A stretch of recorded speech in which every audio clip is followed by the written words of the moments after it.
Hi, so a quick disclaimer, this is a video made in 2020 for my Spanish channel before this channel even existed, and in this video I name other videos that aren't translated, but it's okay, watching them is not needed at all, and that's it. This video took me 6 months to make and 2 months to translate, so hope you enjoy it. Monogatari is a strange anime in a lot of ways, loved by many, hated by others, and mostly known because one of its openings was a worldwide meme, and well, also because of that scene. What? She's getting a nut off of some Colgate?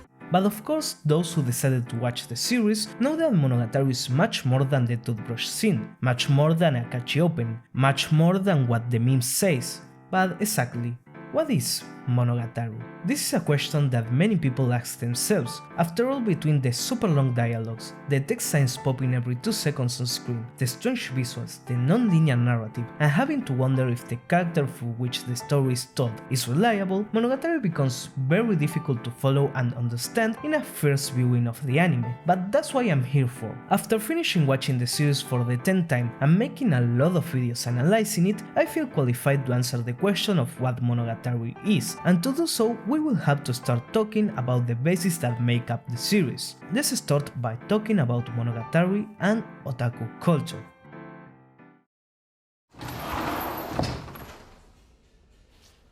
何を話していたの？動かないで。私には重さがない。 Monogatari is an anime that is overflowing with otaku iconography. Of course, the series has so many references to other anime that it will take me a while to name them all, from the obligatory Shoujo's reference to Full Metal Alchemist and Ashita no Show. What's more, even if the anime adds references that aren't in the novel, it tries not to put the more obscure ones. To give an example, in the conversation between Nadeko and Nadaragi in the chapter 11 of Bake, in the novel there is a reference to a dating scene from 1996, which is so obscure that they spend over 2 pages explaining what the dating scene was about, and in response to that, the anime does this. 逆に分かりづらい上にツッコミもここまで説明的になっちまったよ。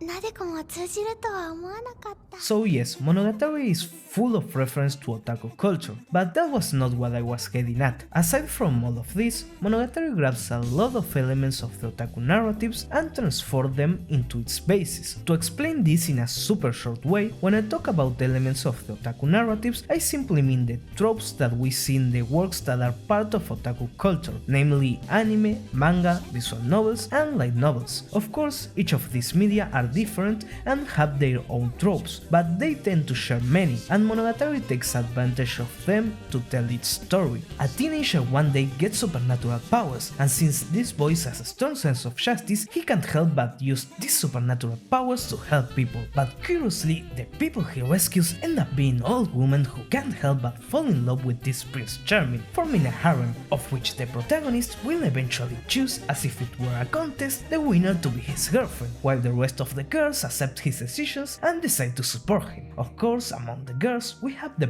perfect class president, the childhood friend, the tomboy, the lollies, the modos, the shy girl, and of course, we can miss the tsundere. What harem is complete without a tsundere?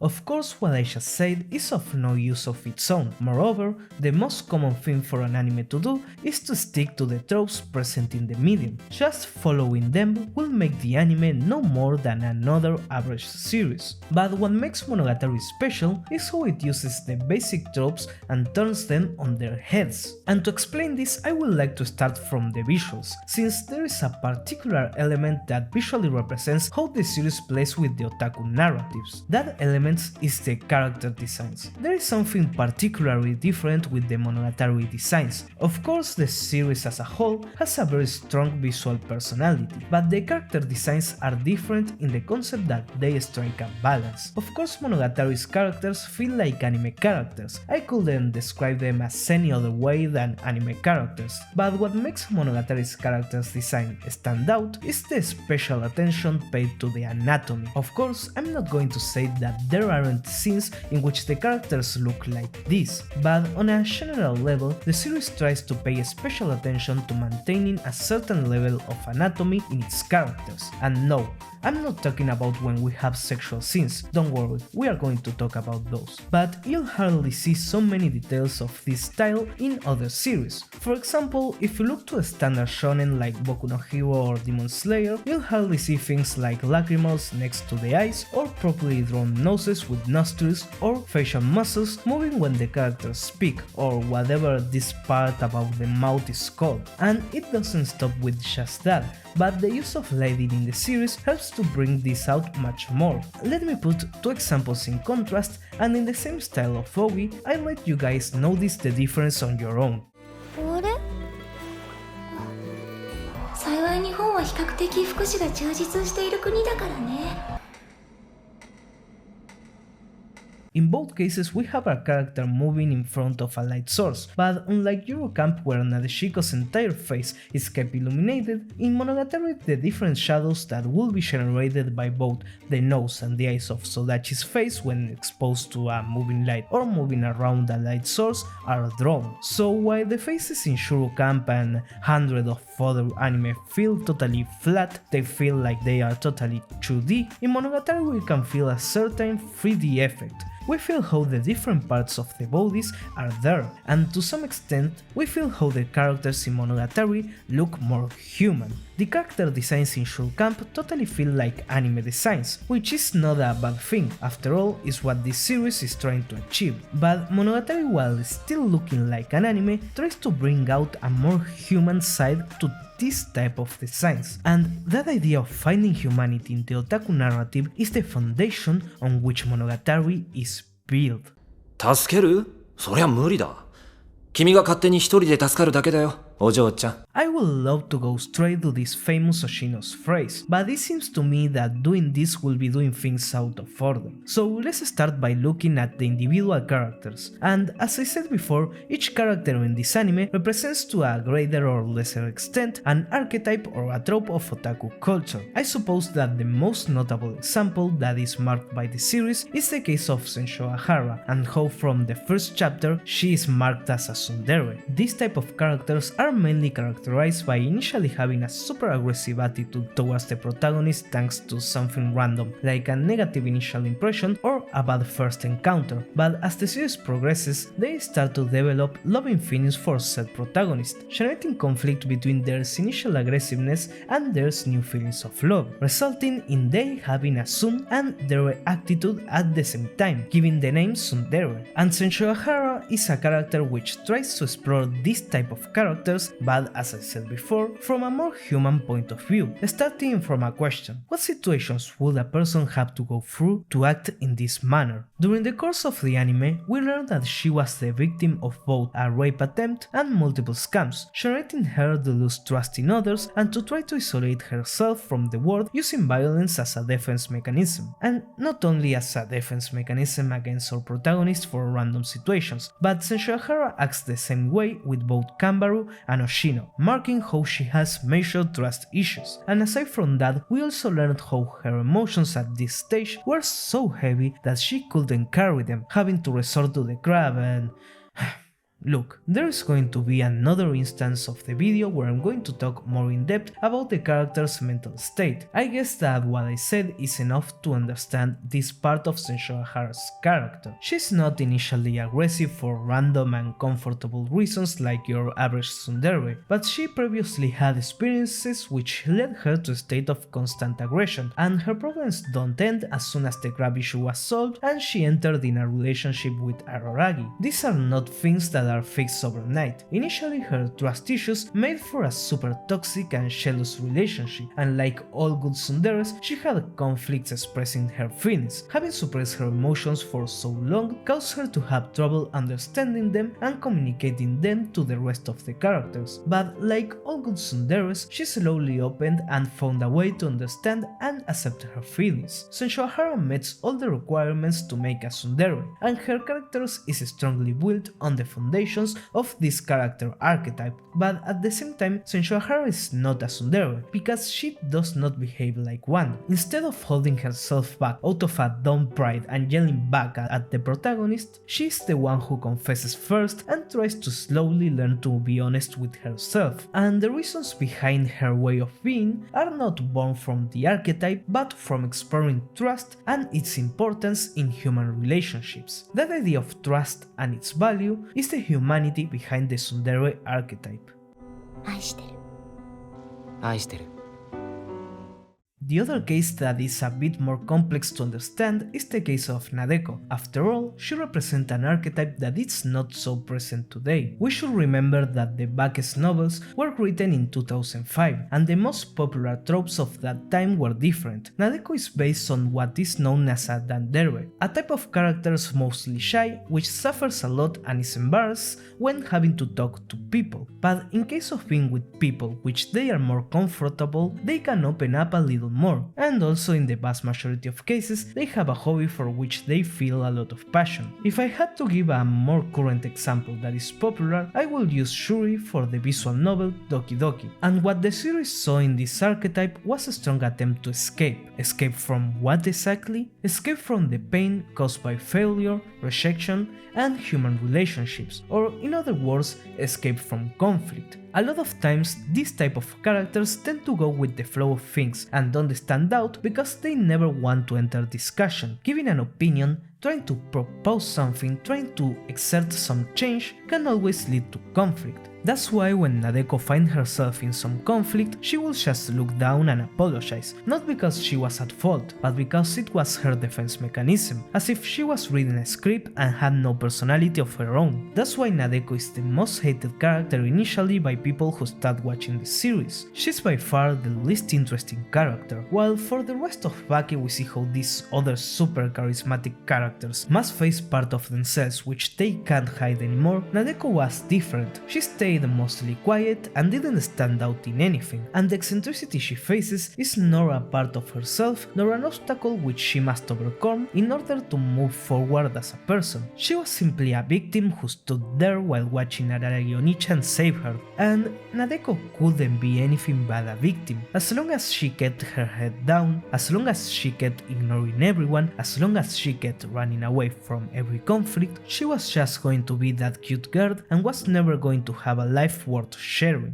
まさかそれとも戦国ちゃん、君は自分がまるっきり物語性のない日常の中を生きているなんて思っているわけでもないだろう。 In Nadeko's words, Ogi deceived her. He told her that she had a life worth telling and prompted her to act. But by acting, by trying to go against the flow for the first time, her internal barriers began to fall, and at the end of the day when Tsukiji cut her hair which she used as a shield, when she could no longer hide her feelings for Araragi, when she found herself between the sword and the wall with no possibility of escaping, she had no choice but to swallow the talisman and become a goddess. That was the only way to keep escaping from reality. This is what Senshouhara means when she tells Kaiki that there is a side to the story that is totally different from how she and Araragi perceive it, because at first glance Nadeko is just a shy girl, a typical dandere. That's how we all perceived her in Bake, but that's because we didn't stop to try to see the darkness behind that mask, which Kaiki knew how to break just by looking in her room, noticing how that beauty was something artificial and behind the smile there was something more than just shyness, that there was a deeper problem. What is she afraid of? What is the thing that scares her? That's the question Kaiki asks himself in his head, and this idea that Nadeko's attitude is more than just shyness is confirmed in the talk with Hanekawa. 私が彼女から受けた印象は相手にされてないでした。クラスで無視されていそうとかそういうことか。いえ、相手にされていないのは私の方、私や他のみんなの方。 This is what the character of Nadeko is trying to say. Sometimes Tsundere characters get to this point that when you see them, rather than being a bit shy, they seem to have a bit communication problem. What if it's all funny and exaggerated? Just look how the Moe girl blushes. it's a normal reaction, but Monogatari wants to seriously deal with these archetypes, and not only find the human part behind this, but also show how toxic it will be for a human being to act this way. And well, Nadeko was so obsessed with how she was seen, she suffers so much with the looks and the social pressure that it generated a complex to the point that she reacted instinctively when someone tried to touch her hair. She simply shielded herself from everything. She tried to isolate herself as much as possible by using her appearance as a weapon, and finally made her perfect escape. By becoming a goddess, she escaped all conflict. There is no more reason to worry or suffer. Those are words that do not enter in a dictionary of a goddess. But the conflict of social relationships is only one part of the archetype of the Danderes. There is a part we are forgetting, a part that Kaiki said was so insignificant that it wasn't even worth naming. These characters usually have a hobby, something they are passionate about, something that gives them a reason to live, something worth living their very reserved attitude and exposing themselves to the rest of the world for. In Nadeko's case, that hobby was nothing more and nothing less than drawing manga. It might sound a bit silly and even ridiculous, the idea of convincing someone to stop being a god to write manga. To some extent it seems like a bad joke, but well, as he already said, Kaiki does not dislike bad jokes, and Monogatari neither. After all, it might be silly, but being a mangaka is really Nadeko's dream. It is what brings her back to earth and part of her. Without it, she's just a pretty girl with no personality, no dreams, and nothing but her fake love for Koyomi Onichan. Of course, transforming into a goddess allowed her to avoid conflict and trouble, but just like her appearance and her love for Araragi, which she also used as shields, only represent more restrictions. It's just something that prevents her from being what she really wants to be. Maybe she would avoid the pain and be happier being a goddess, but for a Dandere, there is nothing more important than her hobby, than her dreams, and as Kaiki says, the goal of a human is not to be happy, but to try to be what one wants to be, and it is this very human idea of abandoning comfort and having to fight, argue, and endure the pain that can bring conflict and being rejected to try to become what we want to be, the humanity that Monogatari found in the archetype of the Danderes. やりたいことをやるだけだよ。どれだけ不格好でも恥ずかしくても。 Okay, I'd love to make a 2-hour video on Nadeko, but I want to talk about most of the characters and we are still on part 1 of the video. So let's move on. While Nadeko and Senshoahara are the most complicated secondary characters to understand within the context of the otaku narrative, the rest are relatively simpler. Hanekawa's case is to some extent the simplest of the bunch. Her problems are to a super minor extent something experienced by most people. And no, I don't mean the abuse by his parents, which is a topic we will touch later on, but most people are familiar with the idea of how stressful it is to strictly follow the rules and how stressful it can be to try to be perfect, to try to be a model person, and these are exactly the problems that Hanekawa faces. For everyone who has watched a bit of anime, the joke of the student council that has too much power is not something new, and neither is it the fact that the presidents of these councils are usually people who are very strict with themselves and their environment, or in other words, they are very attached to the rules, but this leads to the 生徒会長 thanks depersonalized Google voice being thought of as perfect people, as if they were that image they project, and this is what leads us to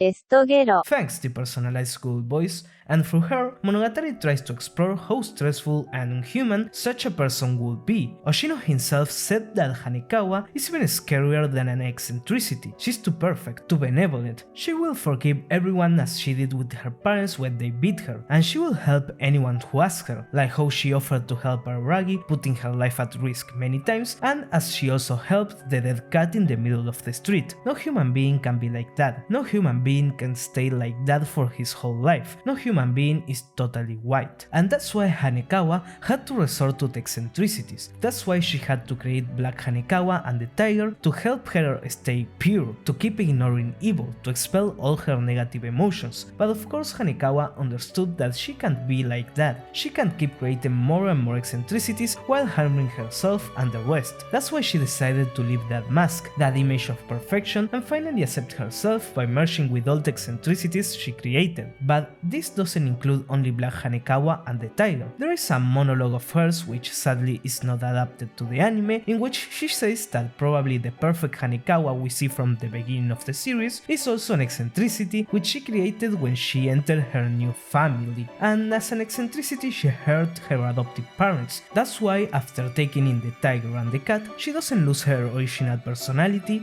nor her kindness, nor her appreciation for the rules. Of course, no human being is totally white, there is no perfect class president, but that doesn't mean that we humans never gravitate towards the rules, that we see no value in following them. Hanekawa's characters not only show us how humans cannot live just by following the rules, just by being perfect, but also show us how rules are part of our lives and how we need them. 私は本物じゃなくって人物でありたい。美しくなくていい。白くなんてなくていい。私はあなたたちと一緒に汚れたい。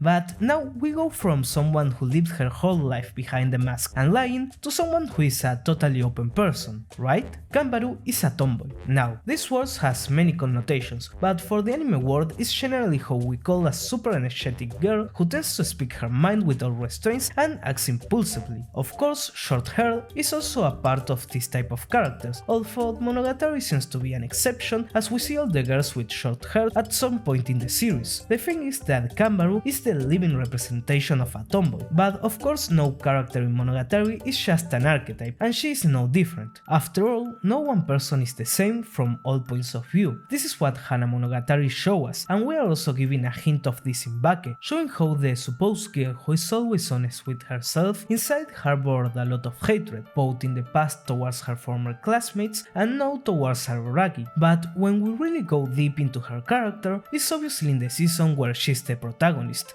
Hana Monogatari. In this season, we see how Kanbaru, who like any tomboy is always honest with herself and always follows her emotions without hesitations, finds herself in a predicament where as much as she wanted to do something to change Numachi's situations, she didn't know what to do. It's not like if Numachi was doing something wrong or if she was hurting herself, but she had simply accepted living in misery, and Kanbaru, being influenced by the words of her mother, Kaiki and the same Numachi, starts to lose sight of herself and deny her feelings.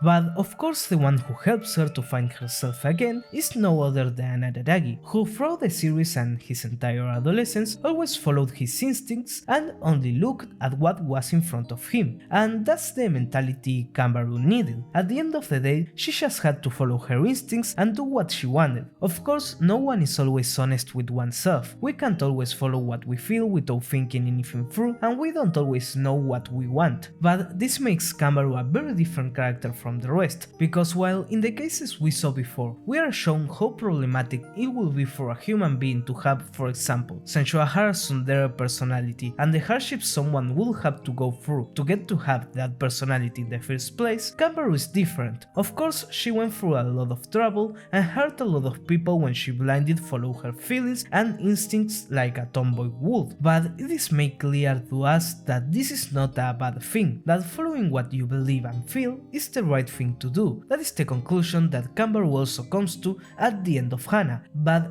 there is a very important difference with the Kanbaru of the past. In Bake, she didn't know what she wanted to do, and as Araragi says, when we don't know what we want, it is easy to get confused while harming others and ourselves, and that is the message that Monogatari wants to give through Kanbaru's character. Not that the idea of impulsiveness and honesty behind the tomboy characters is bad or inhuman. What's more, they can be totally positive things, but if the person doesn't understand themselves and doesn't know what they want, they can end up hurting the circle of people around him and himself. 私は荒木先輩の意見に納得した。だから戦おうと思う。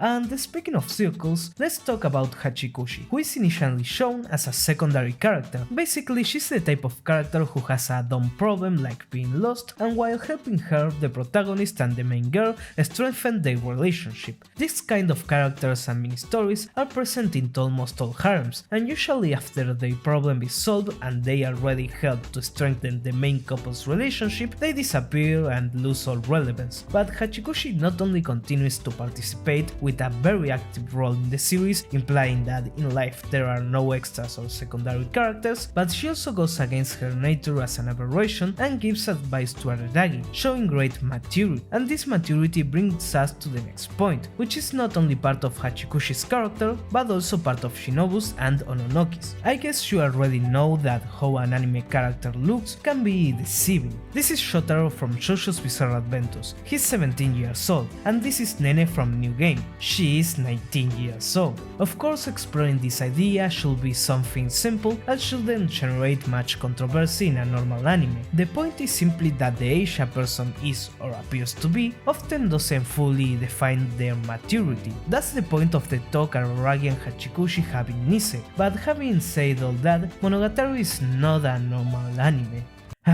Let's talk about sexuality and fanservice in Monogatari. Disclaimer: in this video I don't plan to morally justify or try to minimize any of Araragi's actions, and even if we accept them as part of a work of fiction, we shouldn't stop talking about how disgusting his treatment of both Hachikushi and the other characters is. What I will do is try to explain both the narrative value and what his behavior achieves on a meta level. Now, this is a point I've already seen made 1,000 times. I don't think I can that much, but it's not something that I can just ignore. If you're one of those people who think that all the sexual scenes in Monogatari are fanservice, I don't blame you. Normally, it's very hard to understand or explain this, but up to this point, I've already prepared you a bit, because I guess the idea that Monogatari uses anime tropes like tsundere-san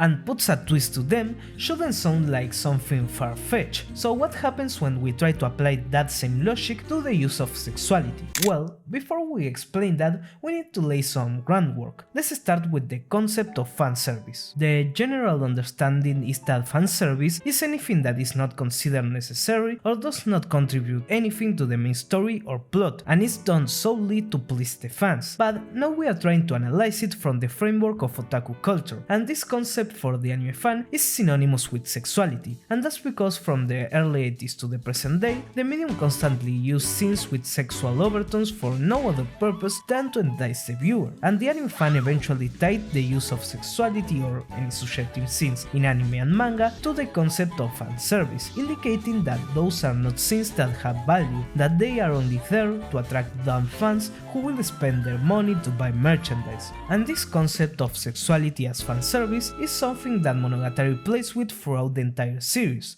How? Well, it's not really that complex. Basically, a person's personality can be seen reflected in their sexuality, since it is at that moment that they decide to open up to another person the most. Literally, they lay bare. And not only that, but sexuality plays a super important role in people's relationships and therefore in our lives. And Monogatari basically tries to replicate that. In every moment that we are shown a part of a character's personality that was hidden, sexuality appears, either from more innocent cases like when Araragi, wanting to see Kanbaru depressed, finds her naked, to super important cases with a lot of value in the plot, as it will be that Black Hanekawa is presented to us in her underwear, or that the moment that Nadeko's secret is revealed, she sleeps and her dress is lifted. And the series also uses sexuality to establish the relationship of the characters. Araragi and Shinobu reconcile while taking a bath. The same happens when Hanekawa and Sensho Ahara start to open and trust each other more. And if we go to the famous toothbrush scene, it simply is more of the same. In that scene, Araragi stops seeing Karen as a child who can do anything and starts treating her a bit more like an equal. And thanks to that, he decides that she can be friends with anyone she wants and agrees to introduce her to Kanbaru. This is how the series plays with the idea of fanservice that form around sexuality in anime, making many of the scenes with super important weight on the characters sexual, while still going with the concept of bringing in humanity to anime tropes and how we think them.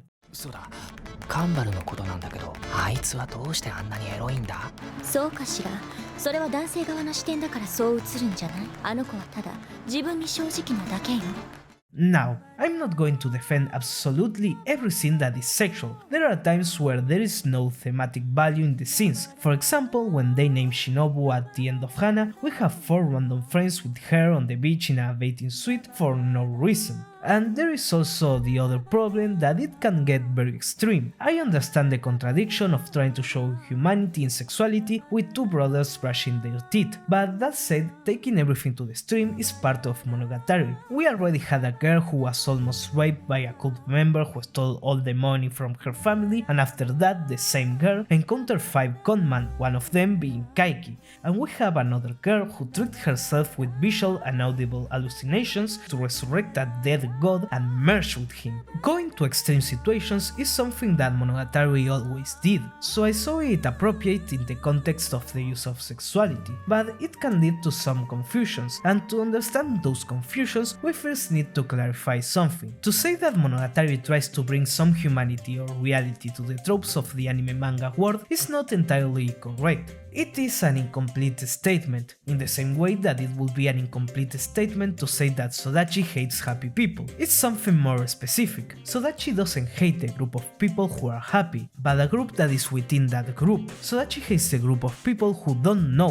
why they are happy, and Monogatari is not trying to bring humanity to the tropes of the group of anime manga works, but to a group of works that are within that group. Monogatari is trying to bring humanity to the tropes of the harem animes. All the tropes we saw so far are the ones that are most present in this type of works. All the character archetypes we saw are part of almost if not all the anime of this genre, and the use of sexuality as fanservice is standard in harems, and of course Monogatari also tries to play with the concept of the harem itself. Surely if you heard anything about the series before watching it, the first thing you heard is that it's full of fanservice and that it's a harem, but I don't think either of these two statements are true. We already talked about the fanservice part, but what exactly do I mean when I say that Monogatari is not a harem? Well, it is and it isn't, just as Senshoahara is a tsundere and at the same time she isn't, or rather it's a case more like Hanekawa. Initially the series is shown as a harem. We have at least 3 girls with a clear love interest towards the protagonist. Of course there is Senshoahara and there are also Hanekawa and Nadeko, but at the end of what was adapted to the anime, only Senshoahara and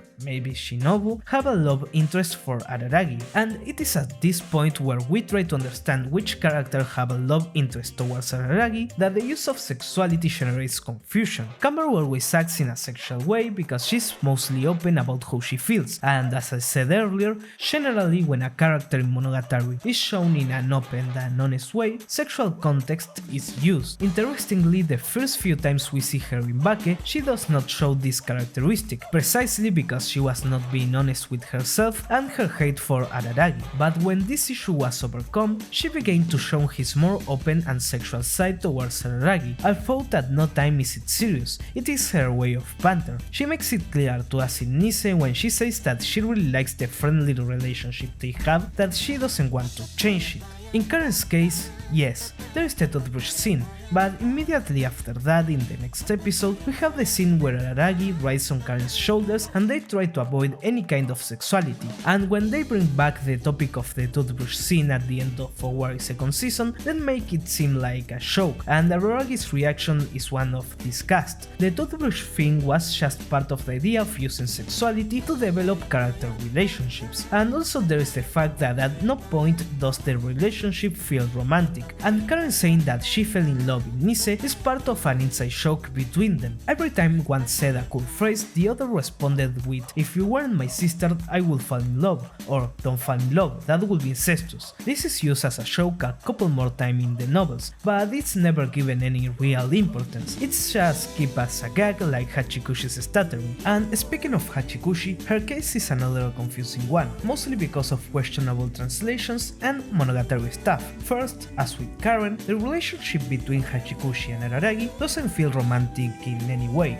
but there is one scene that clearly has romantic overtones, the kissing scene, right? Well, I don't know if it's that clear, but hear me out. First, in this arc, Araragi not only kisses Shinobu, but he's also kissed by Ononoki, and in both kisses, we can see how the relationship between the characters is reflected. You know, because Monogatari uses elements related to sexuality to establish character relationships, as I said before, and you could clearly saw that a kiss with Hachikushi was coming, something like a joke of Araragi kissing the 3 lollies, and add to this that there is is generally a dubious translation, with Hachikushi saying she loves Araragi. The exact word that Hachikushi says is daisuki, which she also uses to refer to her parents, and generally it is a word that is also used in the context of a very close friendship, which is what Araragi and Hachikushi are, very close friends, or something like a family. In fact, at some point they say that they are something like best friends, and in the short series, which are small stories which were not adapted, Hachikushi refers to Araragi as his family, not as someone she loves. In the case of romantic interest, the expressions used are generally ashiteru or suki. Kanbaru uses suki, Senshoahara uses English, which leaves no room for interpretation, Hanekawa used daisuki but accompanies it with a classic Japanese phrase used for confessions, and finally when Senshoahara asks Hanekawa if she likes Araragi, the word they use is suki. Now, I couldn't find the novel in Japanese, so I don't know the exact word used in the novels for the Hachikushi scene, but I'm pretty sure that the anime used the exact words from the novels, since in an interview with the seiyus they point out how they were insisted on always using the same words as the novels. っていうか、そもそも、その、化け物語自体が、で語られてるセリフ、言葉っていうのが全部原作からじゃない。そうです。ですね、原作の言葉をそのまんま流用してるので、まあそのまま流用っていうとちょっと語弊があるかもしれないけれども、本当にでも基本的に、本当忠実に。忠実にっていうことなんですよ。原作のニュアンスを大切にしましょうと。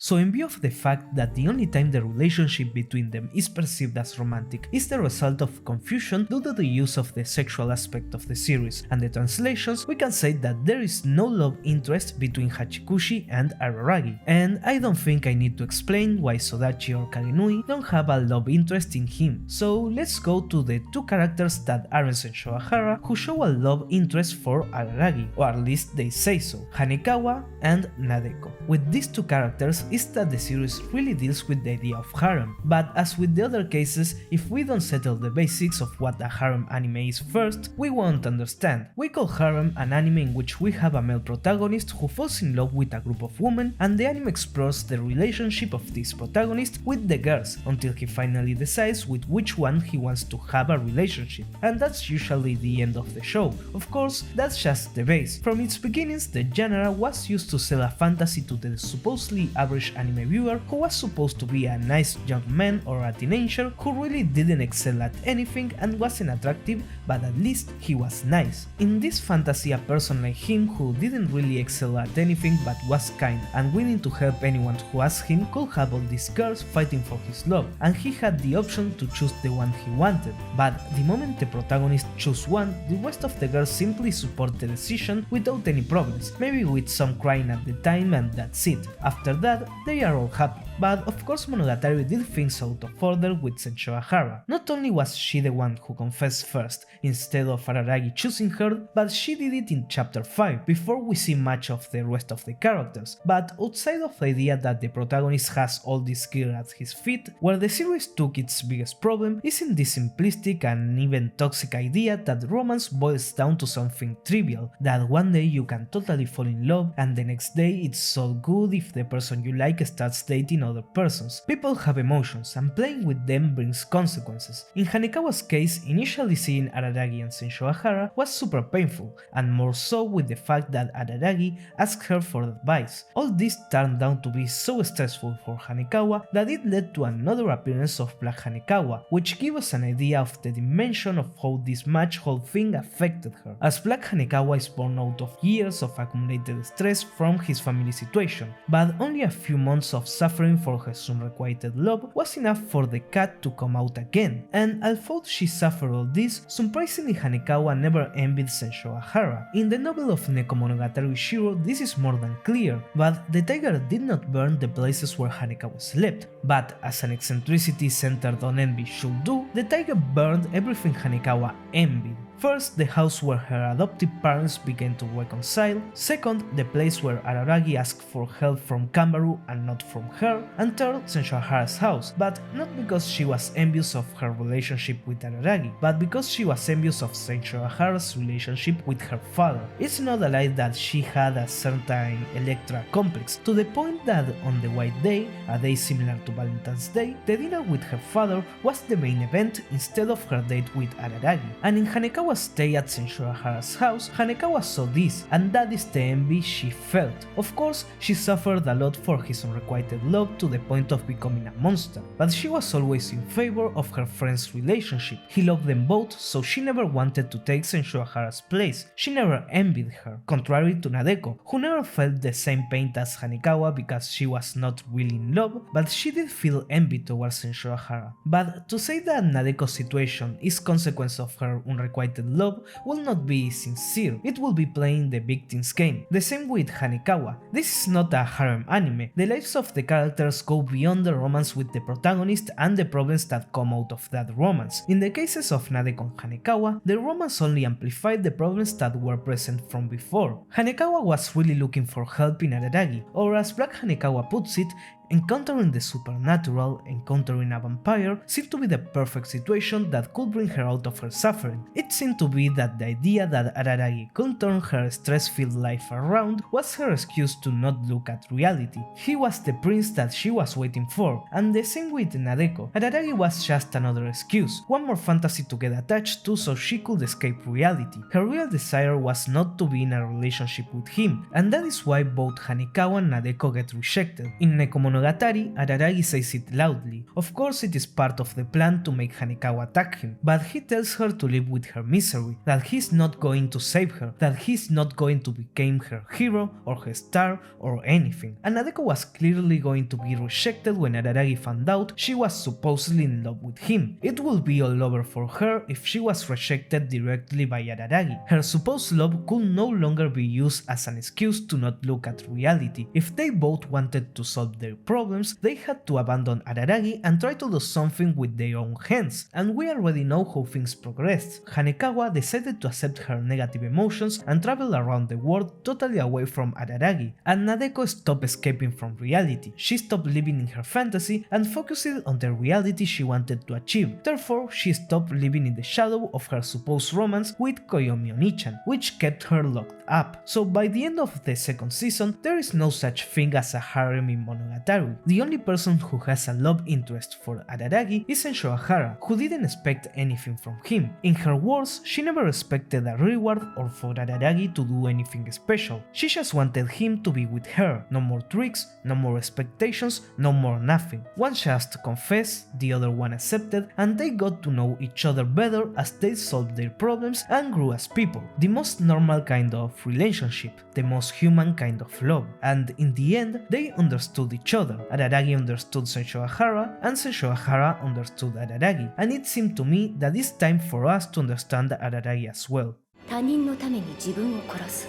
君が毎日やっていることだ。君が最も憎む荒らぎ暦だ。だから終わらせなさい。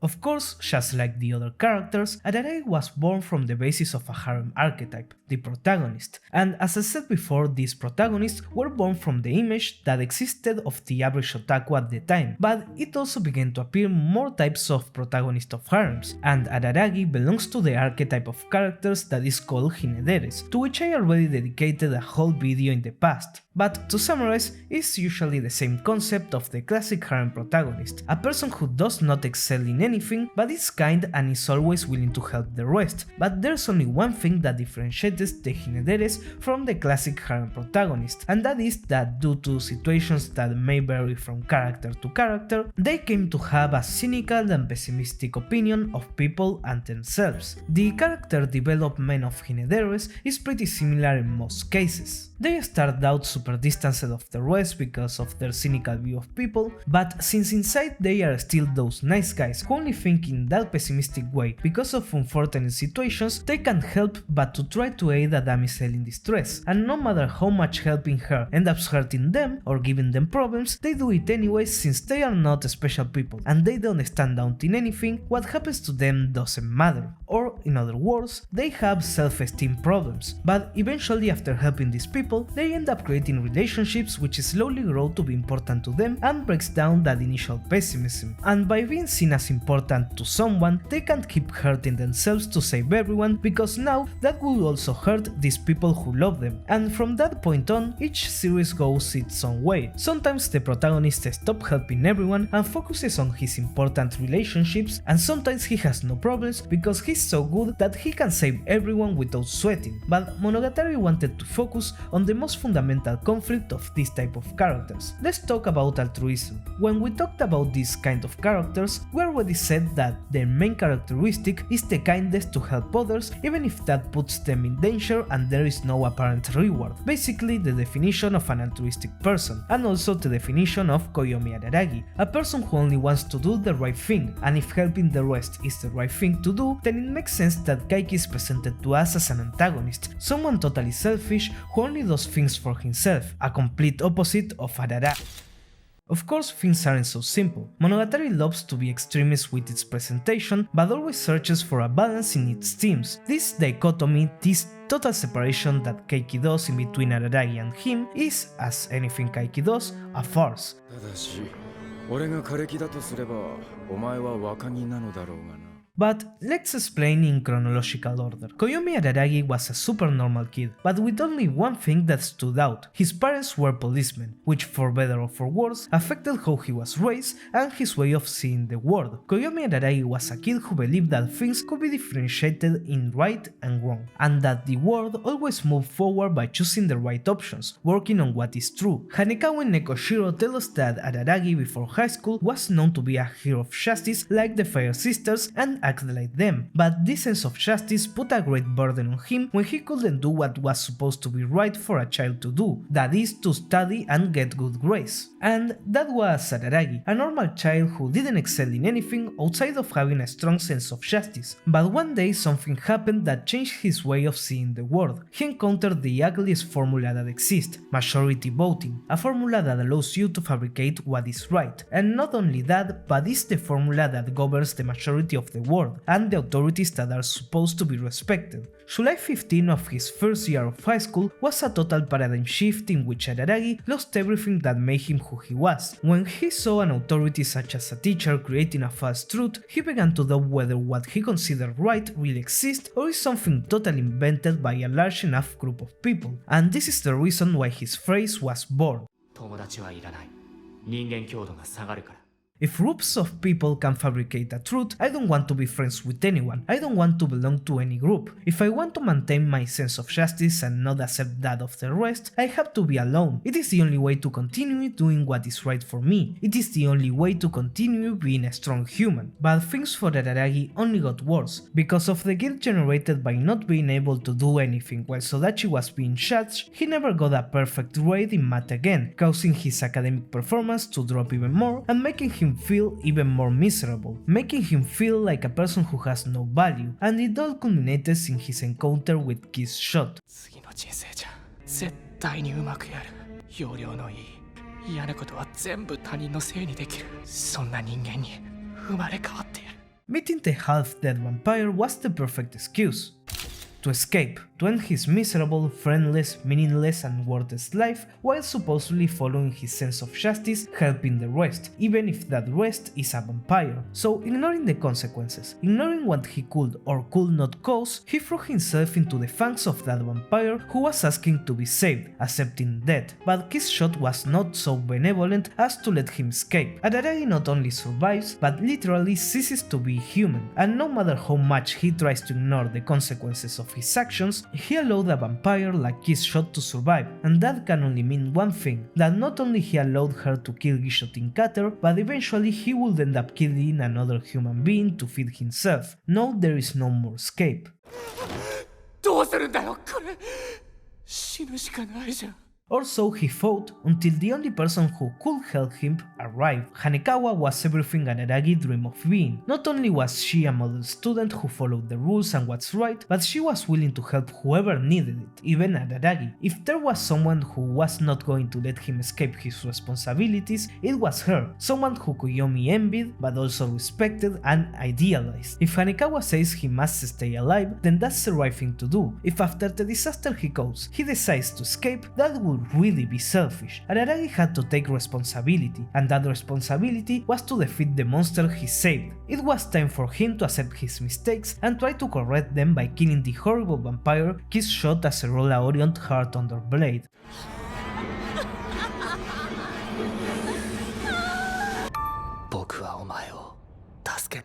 But he just couldn't do it. There is no way Araragi would kill her. After all, she was human too, and she was just looking for a place to die. As much as the right thing to do would be to end her suffering, Araragi decided to be selfish, to go for a solution that made everyone unhappy, that didn't fulfill anyone's wishes. Because his own wish was for no one to get what they wanted. His wish was for Kiss Shot to live. That was the first time his intensity as a human fell. The first time he couldn't do what he thought was right because of a connection he made with another being, and this is the point where the real conflict of Araragi's characters begins. Now that Shinobu depends on him, he has a responsibility, something that forces him to live. お前が明日死ぬのなら、僕の命は明日まででいい。お前が今日を生きてくれるなら、僕もまた今日を生きていこう。 That's the phrase that encapsulates the codependent relationship of these two. As much as Araragi wants to throw himself back into his death, no, he can't do it, because Shinobu is his responsibility, and as much as he tries again, she's not going to let him die, and Shinobu is not the only one who was not going to let Araragi just sacrifice himself, because after his encounter with Hanekawa and how much he helped him, Araragi decided to change his mentality about not needing other people and started to create more and more connections, and through this process, he learned something more important, that when a person you love suffers, that suffering is also transmitted to yourself, and at least Araragi doesn't want to make other people suffer. But of course this initially wasn't enough to make Araragi not to put himself at risk. After all, in Bake he was still in the process of assimilating all these things, so Sensho Ahara, as his girlfriend and the only person who really understands Araragi, had to take some pretty drastic preventive measures.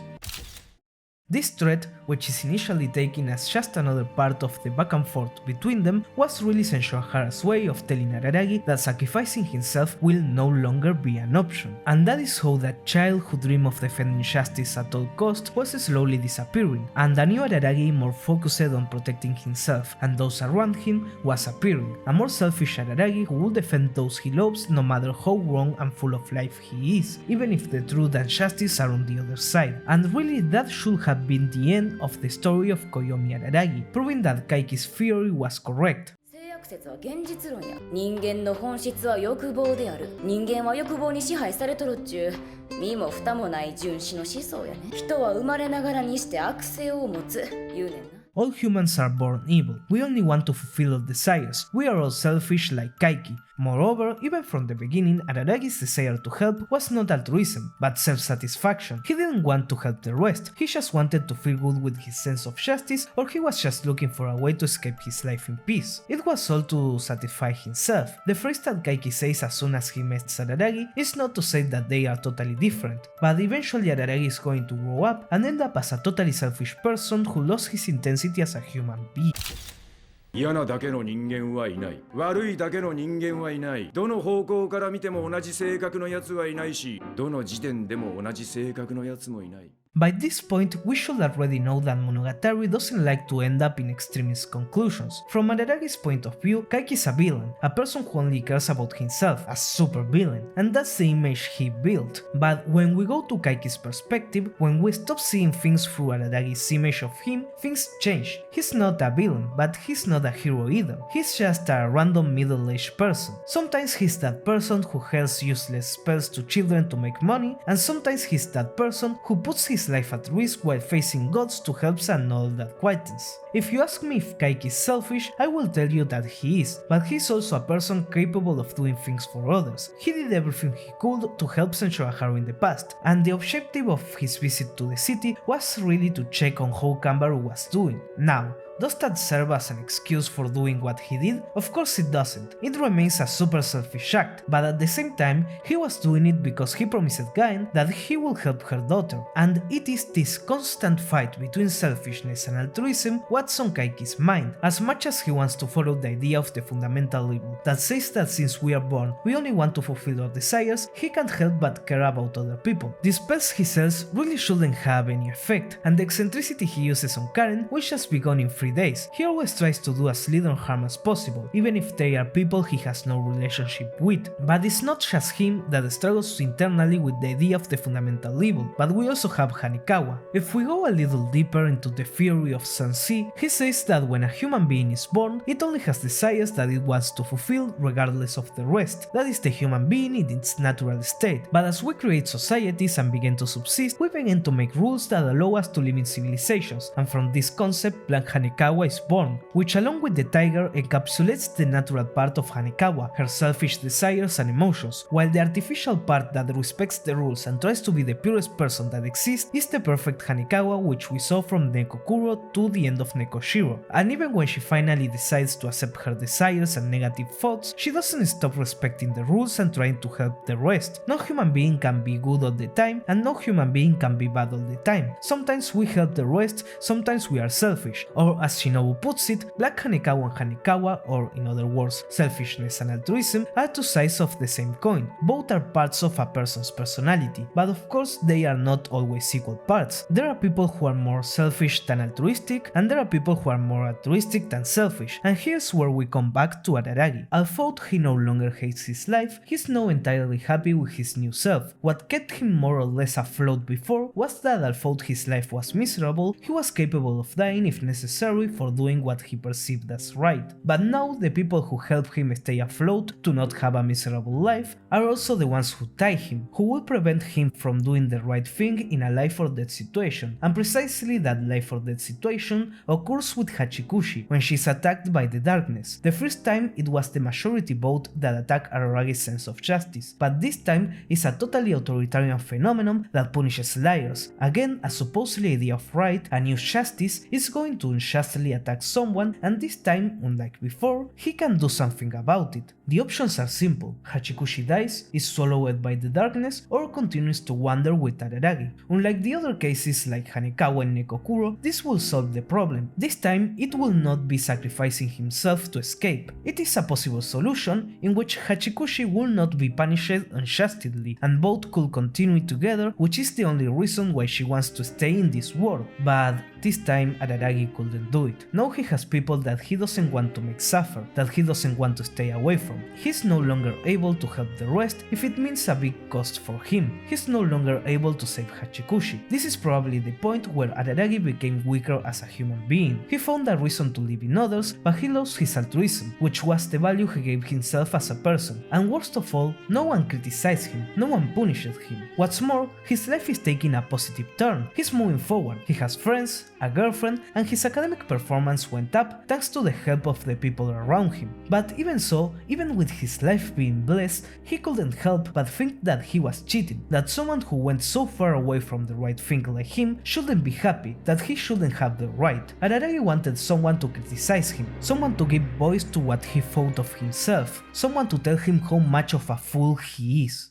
愚か者ですか、あなたは。 Ogi is born out of that desire, Araragi's desire to criticize himself for being selfish and abandoning his sense of justice because of his relationships, and those 2 points are exactly what Ogi decides to attack. If we go in chronological order, the first case they solve together is the meeting of Araragi's class, which was not only the first instance in which Araragi understood that his sense of justice was something he had to defend, but it was also when he understood that to do so, he needed to isolate himself from the rest. These were the ideas that Araragi strongly tried to block from his memory, and just as he was thinking of leaving it all as part of the past and forget it, another ghost from the past appeared again, Sodachi Oikura, another reality that Araragi wanted to forget, the first person he couldn't save. And not only that, but he was also a person who gave him something. When I started talking about Araragi, I said that his only attribute that stood out was his sense of justice, but really he had one more thing that helped him survive all these years, and without that he wouldn't have advanced as he advanced now: his love for mathematics. It seems kind of silly, but no matter how much his sense of justice was attacked, Araragi was always going to have mathematics to sustain him, something that was part of his identity, a magical world where right is right and wrong is wrong. He could always love this world, and this also helped him with his grades and getting into Naoetsu, all thanks to Sodachi. But Araragi simply could not help her. He received without giving anything in return. took what he could take and left without leaving anything behind, one of the first instances where he was selfish, and Araragi is too strict with himself to allow him to forget it and happily go on with his life. This is the second case where Ogi intervenes, but this time something different happens. When he finds out the truth about Sodachi's mother, the thing that seemed right was to hide it. After all, telling her could end up making Sodachi hate herself more or end up breaking down completely. Therefore, for Ikura's sake, hiding what's happened was the right thing to do. That's the conclusion Ogi came to. But Araragi could no longer stay put. He ignored Sodachi for 8 years. He decided that it was time to stop ignoring her. It was time to stop ignoring the truth, and not really because he wanted to help her or because of his sense of justice. It was already established that if he wanted to help her, it was best to walk away. Telling Sodachi the truth was a totally selfish desire of Araragi. No matter how much he hurt her, he could no longer ignore her, which ended up being the right choice. He lifted a weight off her shoulders, allowing her to move out of town without leaving anything behind. This marked the beginning of a kind of battle between Ogi and Araragi. Ogi representing his sense of justice and altruism which he left behind, and Araragi representing his new, more selfish lifestyle. Ogi was losing 1-0, but the next confrontation was not going to end the same way. When we talk about Araragi's regrets, there is one which we cannot forget, his relationship with Nadeko. Not only he had forgotten about her, but after Ogi pushed her to be a goddess and fulfill her supposed dream, Araragi realized that he never really helped Nadeko. In fact, it's the opposite. By trying to continue his friendship with her, by trying to stay by her side, totally ignorant of the problems she was going through and her feelings, he worked as one more tool for Nadeko to keep shutting herself away and escaping from reality. But after Kaiki comes to save the day, what Araragi had to do was obvious. As much as he felt it was his responsibility, that he had to do something to help Nadeko, to calm the guilt he felt, the right choice was to do nothing, to walk away, abandoning his selfishness and his desire for redemption, and cut ties with her once and for all. In this case, Ogi won. She managed to show that the right thing was for Araragi to stop having any relationship with Nadeko and to abandon his selfishness.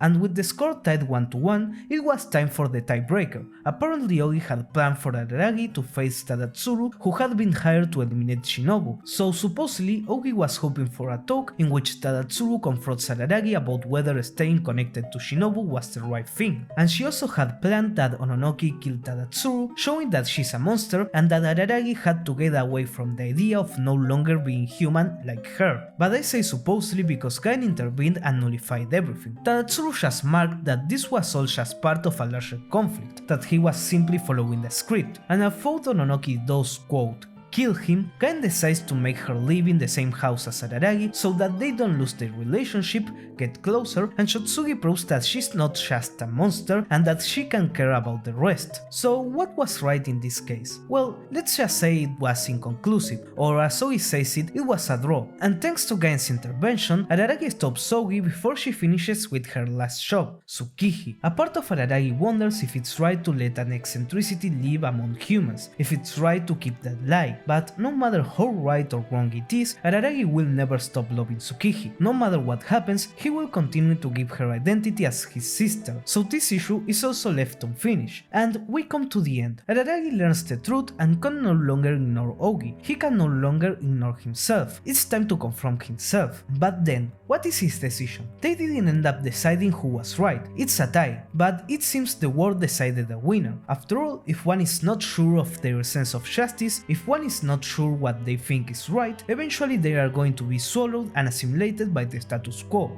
by what's imposed as a norm. In this case, that supposed sense of justice, this supposed imposed morality, is represented by the darkness, an entity that determines what is right. And according to this entity, the right thing to do is for Ogi to disappear, that Araragi abandon that sense of justice and start living a normal life in which he gives up that desire to be criticized and learns to take care of himself and the future of the people around him. It's the end of his adolescence. He finally decided to grow up as a person, abandoning those clumsy ideas of justice he had as a child. Apparently, it was time to say goodbye to Ogi.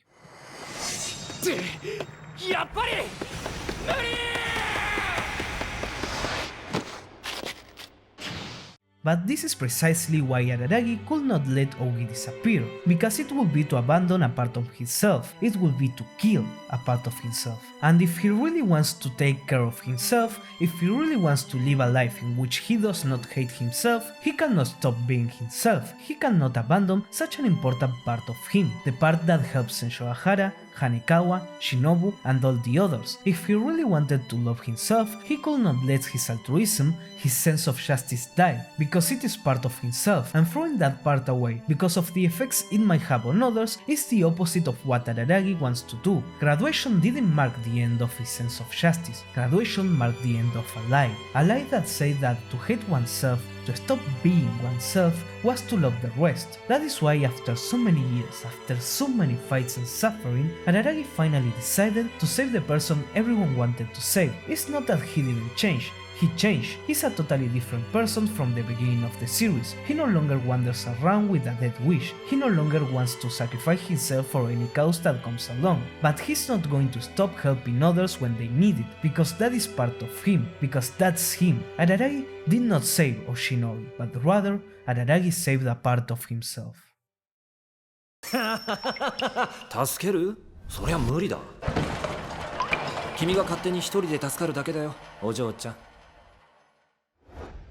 The idea of saving oneself appears many times in the anime, and it's really the basis of all the conflicts. But before we get into that, there is an idea that must be clarified. All the characters in Monogatari, or at least the ones that encountered an eccentricity, suffer from psychological problems. No, I'm not a psychologist, and I'm not going to diagnose every character with a specific disorder, because I don't think the series thought of it that way either. I don't think Monogatari tries to give specific disorders to its characters, but it goes for a more general understanding, and the conversation that illustrates this is the one where Hanekawa and Senshoahara were trying to figure out which was the origin of the tiger after the conversation with Gaen. In this talk, Senshoahara makes a pun with tiger and fire, more specifically with the story from the early Edo period that involved horses and fire, and as a conclusion, she comes up with the word trauma, and really all the problems that the characters in Monogatari have, whether they are related to eccentricities or not, are born from the mentality of the characters, and when the problem is inside your head, it's hard to even accept that there is a problem, and that is the process that all the characters in Monogatari have to go through. They need to accept that they have a problem and that they need to change it, and if there are 3 characters that encapsulate this process, they are Araragi, Hanekawa, and Sodachi. Let's go in order. When Araragi and Hanekawa started to become friends in Nekokuro, they both had their problems that made them miserable. While Araragi was still not finding value in his life and kept going through a path far away from his justice, Hanekawa was living under the shadow of being the model student, of having to be perfect without a second of rest, not even at her home, which because of her family situation felt totally external to her, and it was just a place that made her feel uncomfortable, and that discomfort with her family evolved to abuse by her father and domestic violence. But even though they were both in situations which were affecting them in a negative way, they did nothing to change them. Hanekawa kept trying to be that perfect model and tried to minimize his family situation as if it was not a problem, and Araragi kept living his days without trying to change anything, without trying to improve his situation. He knew that his current life made him suffer, but he just continued as he was, as if he did not want to feel happy with himself, as if living in unhappiness was okay and he could never change. And although this is not the right way to think, he was still a small step ahead of Hanekawa. While she tried not to see herself as an unfortunate person, she tried to hide her situation, but Araragi did not deny this fact. He did not deny that his situation was not okay, but as I said, he never tried to fix it. He simply lived in unhappiness, and that's what he told Hanekawa to do at the end of Nekokuro. Learn to live with that. It's not going to change, it's who you are. Your supposed perfection will always affect the people around you, and you will always live with that mask. Accept it. Of course, neither of them at that moment had found a solution. They were ignoring their problems and laughing at their own suffering, and with that mentality nothing could be solved. Luckily, Shinobu came along to save the day, but it's not as she solved anything either. She just kept them from dying. Neither of them found an answer. 人は嫌なことがあったらどんどん逃げていいんだけれど、目をそらしているだけじゃ逃げたことにはならないんだよ。君が現状を良しとしている限り外からは手出しができないんだから。 Eventually, as we explained in part 1, they both slowly found their answers. Hanekawa eventually found herself in a situation she couldn't ignore, a situation where if she kept looking the other way, the people around her would suffer, a situation where she understood that something was wrong and had to change. If there's one thing that I will not forgive the anime adaptation for doing, it is to not having shown all of Hanekawa's letter, because they left out a very important part. In fact, one of the most important parts. In that letter, she not only asks for help and decides to accept herself and move forward, but there is also a very long part in which she finally accepts that her parents were abusive. She lived all her life ignoring the negative things, ignoring everything bad that happened to her as if it was not something that affected her. But in Nekoshiro, she decided to look at her problems and her negative emotions face to face, to accept them and be able to do something about them, to be able to stand in front of those who supposedly were her parents and be firm to ask them even basic things like a room for herself, to have a space in her own house, or in other words, to be able to have something to call a home. 幸せにならないから勘弁してください。幸せになろうとなんかしないからどうか許してください。どうか見逃してくださいと言っているようにも不幸なくらいで許されると思うな。ハッピーエンドを目指すべきだ。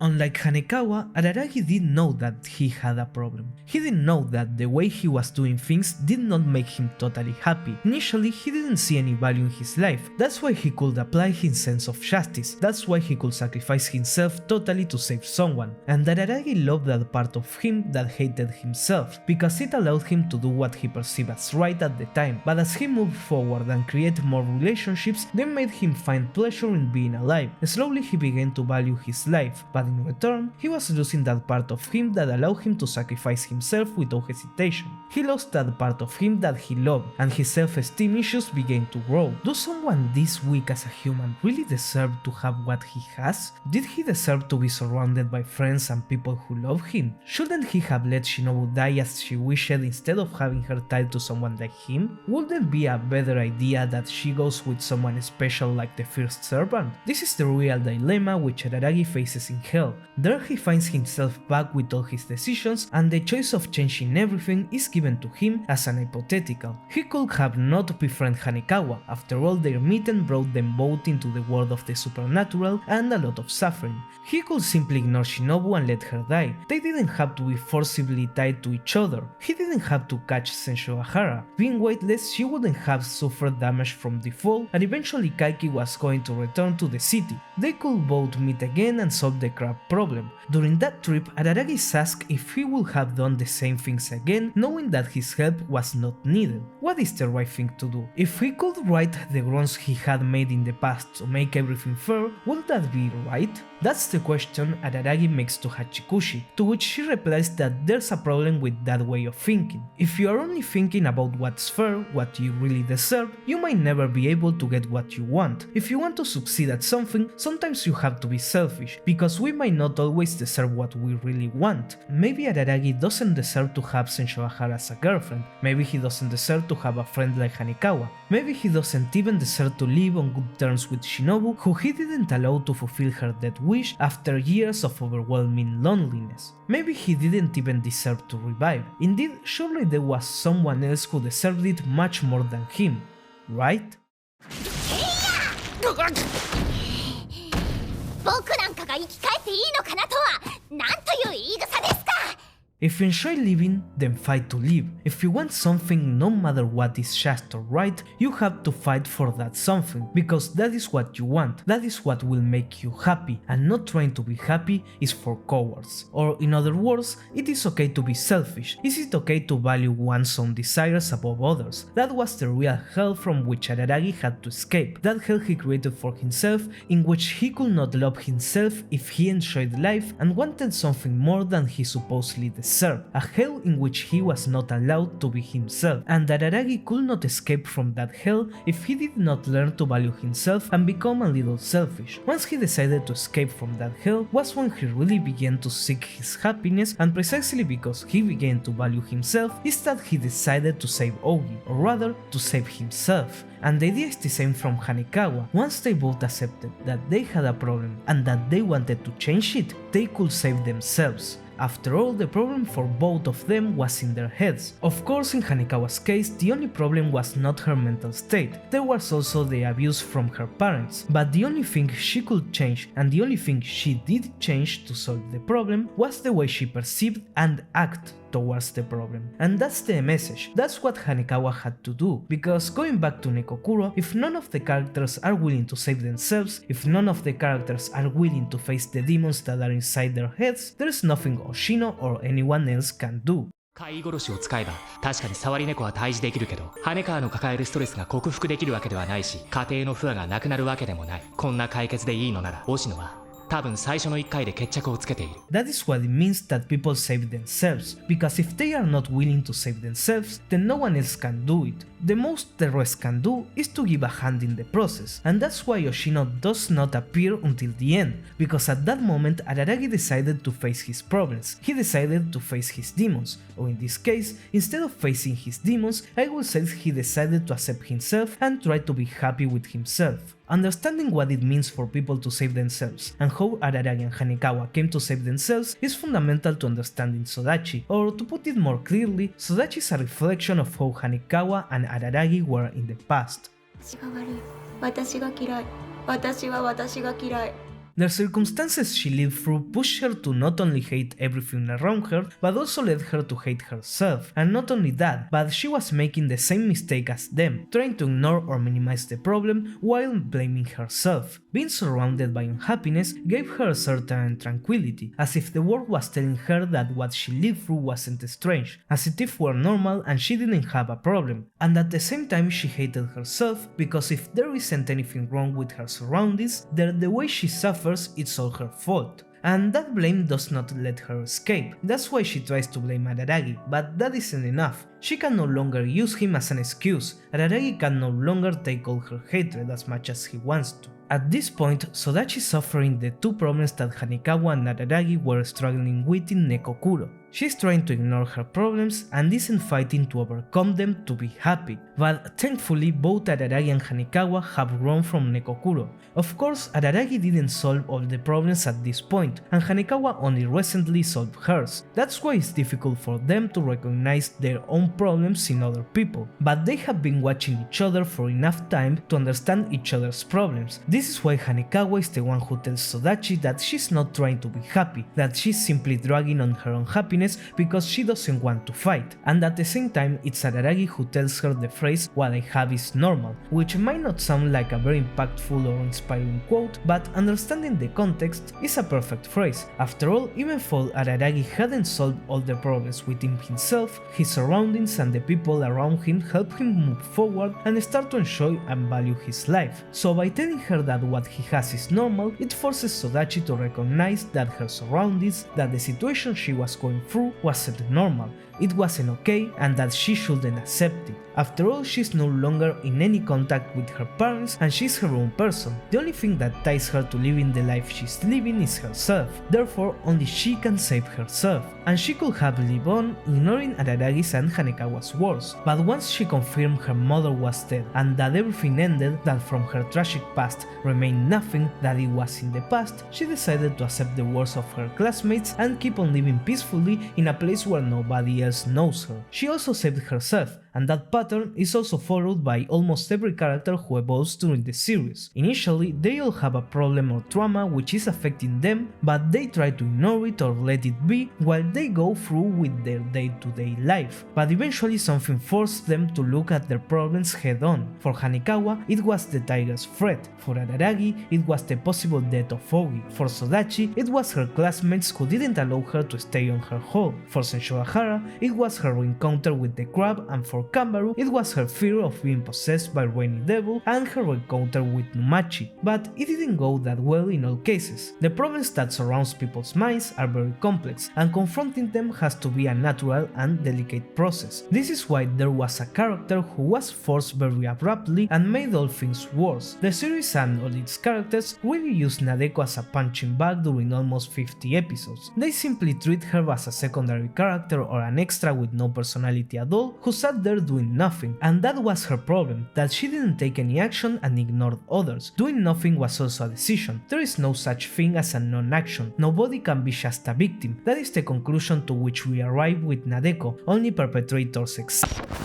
As I said before, Monogatari doesn't like extremes. No one can just be a victim during their whole life, and no one can just be a perpetrator during their whole life. After all, the idea of saving oneself might seem to imply that if the solution of the problem is inside the head of the character, then the problem is just in their head and there is no one else guilty for their suffering. But the series makes an effort in highlighting something very important. Yes, every person has within themselves the potential to move on and overcome their traumas independently from the rest. Monogatari believes in freedom of choice. Araragi was going to end up with Senshoahara as a partner independently of Hachikushi being there or not, but at the same time, something as simple as a random comment was what pushed him to make a decision which avoided him and the rest of the world to die. So while we are ourselves and we make our own decisions, making us guilty of our own actions, we are also victims of how our surroundings shapes us. And this is even more true in the case of younger people, because they still haven't lived enough to develop themselves as a persons with their own identities. This is mostly why their behaviors can be a direct consequence of the influence from their parents, and if you stop for a second and think about the parents of the Monogatari characters, you can really see a direct correlation between how they raised their kids and the problems those kids went through. And of course, Monogatari being the type of series that it is not as if the parents did the best job. The clearest cases are Sodachi and Hanekawa, both, although at different levels, indisputably suffered abuse from their parents, which was the origin of their problems. It was what pushed Hanekawa to try to be perfect, and also was what pushed Sodachi into hating herself. And if we keep going, we will find that the same is true for all characters. Senshoahara decided to close herself from the rest of the world and repress her emotions because of the damage caused by seeing her mother falling victim to that cult and her just watching while a cult member tried to rape her. This trauma didn't leave immediately, and we see how she slowly recovers from it while her relationship with Araragi progresses. Hachikushi died while she was trying to visit her mother, whom she didn't see for years because of the divorce. The person who left Rainy's devil sons to Kamaru, resulting in all we saw in Bake, was her mother. And all of this is just the cases in which the parents did something that clearly had a negative effect or could have been way worse. But it doesn't end there, because the series goes beyond showing in a negative light ways of raising a child that are clearly wrong. In the case of the Araragi family, I don't think that it could be said that the parents did a bad job at raising their kids. In fact, Karen and Tsukiji don't seem to have any problems in their upbringing, but in Araragi's case, the sense of duty and justice that his parents imposed on him were really heavy, and not being able to achieve that justice was the source of all of his problems during the series. So, are Araragi's parents good or bad? Well, Monogatari's stance is explained on the Neko Shiro novel. During the part that wasn't adapted of Hanekawa's letter to Black Hanekawa, there is a moment where she reflects on her relationship with her parents and finally accepts that she was abused by them, but not only on the moment when her stepfather hit her, but instead that she was abused all her life in a different way. Her parents' abuse was that they never cared for her, never giving her parental love, and that was what led to her having all her problems. Hanekawa, while trying to describe what parental abuse really means, writes, "Abuse can assume forms other than violence. Abuse that's called education. Abuse that's called discipline. Abuse that's called upbringing. Abuse that's called parent-child relationship." One can ultimately make the case for the view that abuse is anything a parent does to a child. What Monogatari tries to say through Hanekawa's character is that with the authority that a parent has over their child, the relationship between them is comparable to a tyranny, and the simple fact of imposing their ideas and values on a kid can be considered a form of abuse. This is what happens with Nadeko, who even while having the most normal parents on the series, when Kaiki visits them, he notices how they indirectly encourage Nadeko's reserved and calm attitude. They fill her with plushes and force her to smile for the pictures. In a certain way, they force her to just be that pretty girl. And even after her being missing for a long time, they refuse to open her closet. They refuse to accept that their daughter could be something more than the image she showed. They refuse so strongly to recognize that maybe there was something in her closet that they ignored it even if it could have a clue for their daughter's disappearance. Again, we are being extremist. There's no negating that the parents of our characters had negative influence on them, but as Oshino would say, you need to search for a middle ground. Of course, there's no middle ground for Sudachi's and Senshouhara's parents, and as much as Oshino tells us how terrifying it is to live with someone like Hanekawa, and even more if she isn't your own daughter, it is hard to say that both parties share the same amount of guilt. But if we go to cases like Kanbaru's or Araragi's parents, things get more complicated. After all, a kid doesn't really know what their parents are thinking, and in this case it's even truer. When we take a look at Araragi's family, his parents were sincerely worried for him. They tried to educate him in a way in which he would turn as a responsible person. When they saw him studying again, they felt relieved. Hey, when he graduated, they even reward him with a fucking car. And the sense of responsibility and justice that they inculcated in him became a vital part of Araragi's personality and helped him achieve all he got. And in the case of Kaen Toe, she gave Kanbaru the arm alongside the phrase, "If you can't be medicine, be poison, otherwise you will be nothing but simple water," so that she doesn't repeat her own mistakes. Since, according to her, by eliminating her internal demons, she lost everything that made her special. She was no longer poison nor medicine, she simply became water. And apparently this advice helped Kanbaru, since instead of letting Numachi go with Rainy Devil's arm, which represented her hidden emotions, she decided to go search for her and confront her, which, independently of it being the correct choice or not, it was what left her satisfied with herself. Kanbaru doesn't know if she's medicine or poison, but she clearly decided to be something more than just water, unlike her mother. Parents are the most important part of the surroundings of a young person, and for better or for worse, how they raise a person will affect who that person is. And Monogatari never denies this, but at the same time, the series wishes for the characters to evolve and to stop being only the reflection of their surroundings so that they can go on and become their own person. This is what the series calls maturing. Hanekawa is still a person who follows the rules, but she no longer hides or represses herself. Nadeko didn't stop being a shy and reserved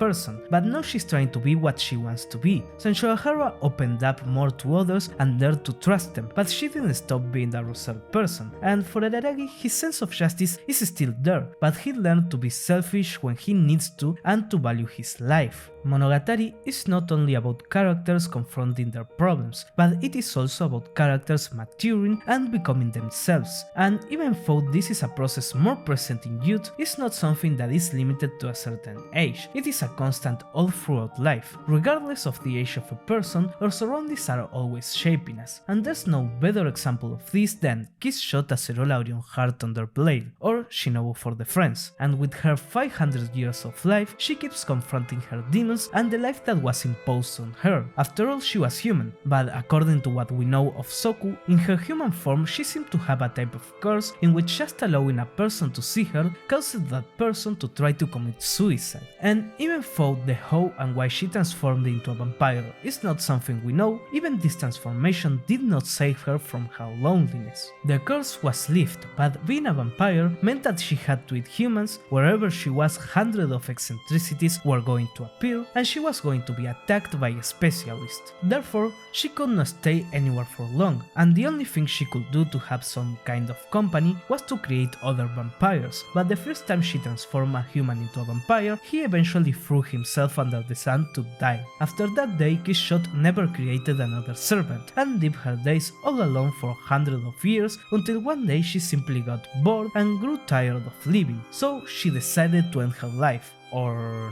not.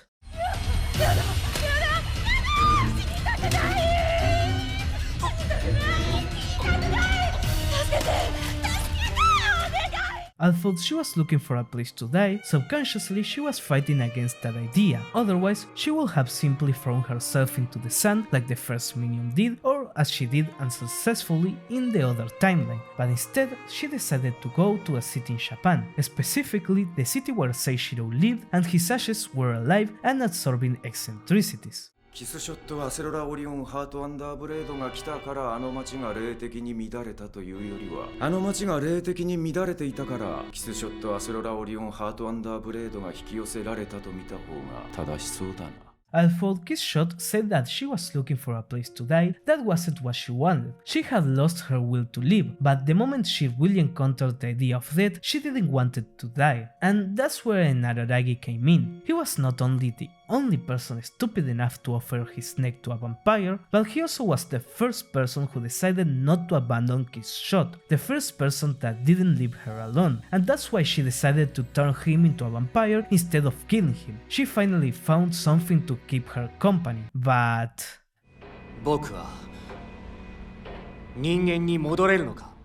They are not compatible. Araragi wants to be a human again like Seishiro, and the conclusion was going to be the same unless something changes, and that change was Kishshot. Just like Araragi used a half-dead vampire as an excuse to commit suicide and escape, now she's going to use her servant who wants to become human again as an excuse for her suicide, and it looked like she was going to succeed, but unfortunately for her, Hanekawa is too smart to not see through this, and Araragi is the only person dumb enough to empathize with her. After all, they were both looking for the same thing, something to die for, but in the process they loved, enjoyed, suffered, and felt the same hunger. And since they are both the same, the blood flows the same way in both. They are both alive. No matter how much she screams at him to kill her, he really knows how much she enjoys living and how much she doesn't want to die. In other words, Araragi was the only one dumb enough to save a vampire's life twice. And one could say that the world turned against Kishshot, but in this case the things are different. This time, thanks to the fact that she had created a servant, she was presented with a way out of her curse. Now, she's neither human nor vampire. She doesn't have to stay away from everyone. She isn't going to attract eccentricities and specialists anymore, but this time it's her decision.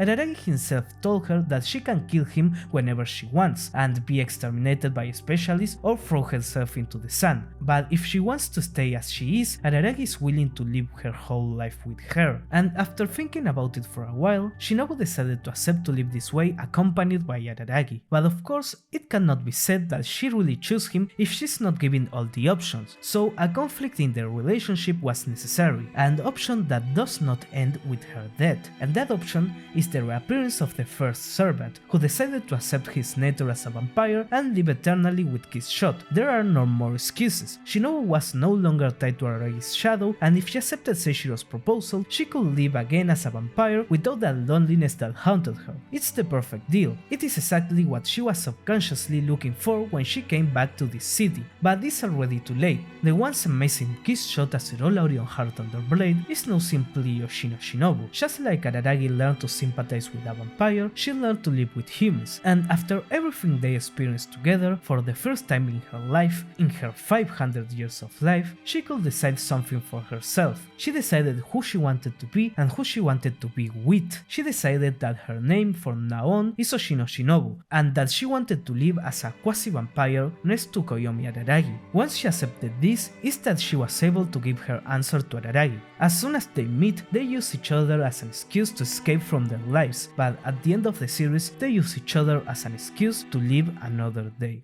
お前様があさって死ぬのなら、わしはしあさってまで生きて、誰かにお前様の話をしよう。我が主様の話を誇らしく語って聞かせよ。As living beings, we are constantly growing and changing, whether you are Nadeko Sage, Araragi Sage, Kaiki Sage, or for some reason Shinobu Sage, and understanding oneself and one's environment while fighting with our minds is very difficult. A lot of perspectives start to clash, and the line between what one really knows and doesn't know starts to become more and more blurred when one can't even trust oneself, when we can't really tell if our memories are correct or if we are blocking out part of our past and present to protect our masks, to protect our ways of making sense of the world. Trying to understand everything and making sense of reality feels almost like solving a puzzle, and if there is someone who is an expert at challenging all of our expectations and all of our preconceptions by showing us a story that feels like a puzzle in which we have to be aware of what is real and what is fake as we put each piece in its place, that person is Nisioisin. We did this out of order, didn't we?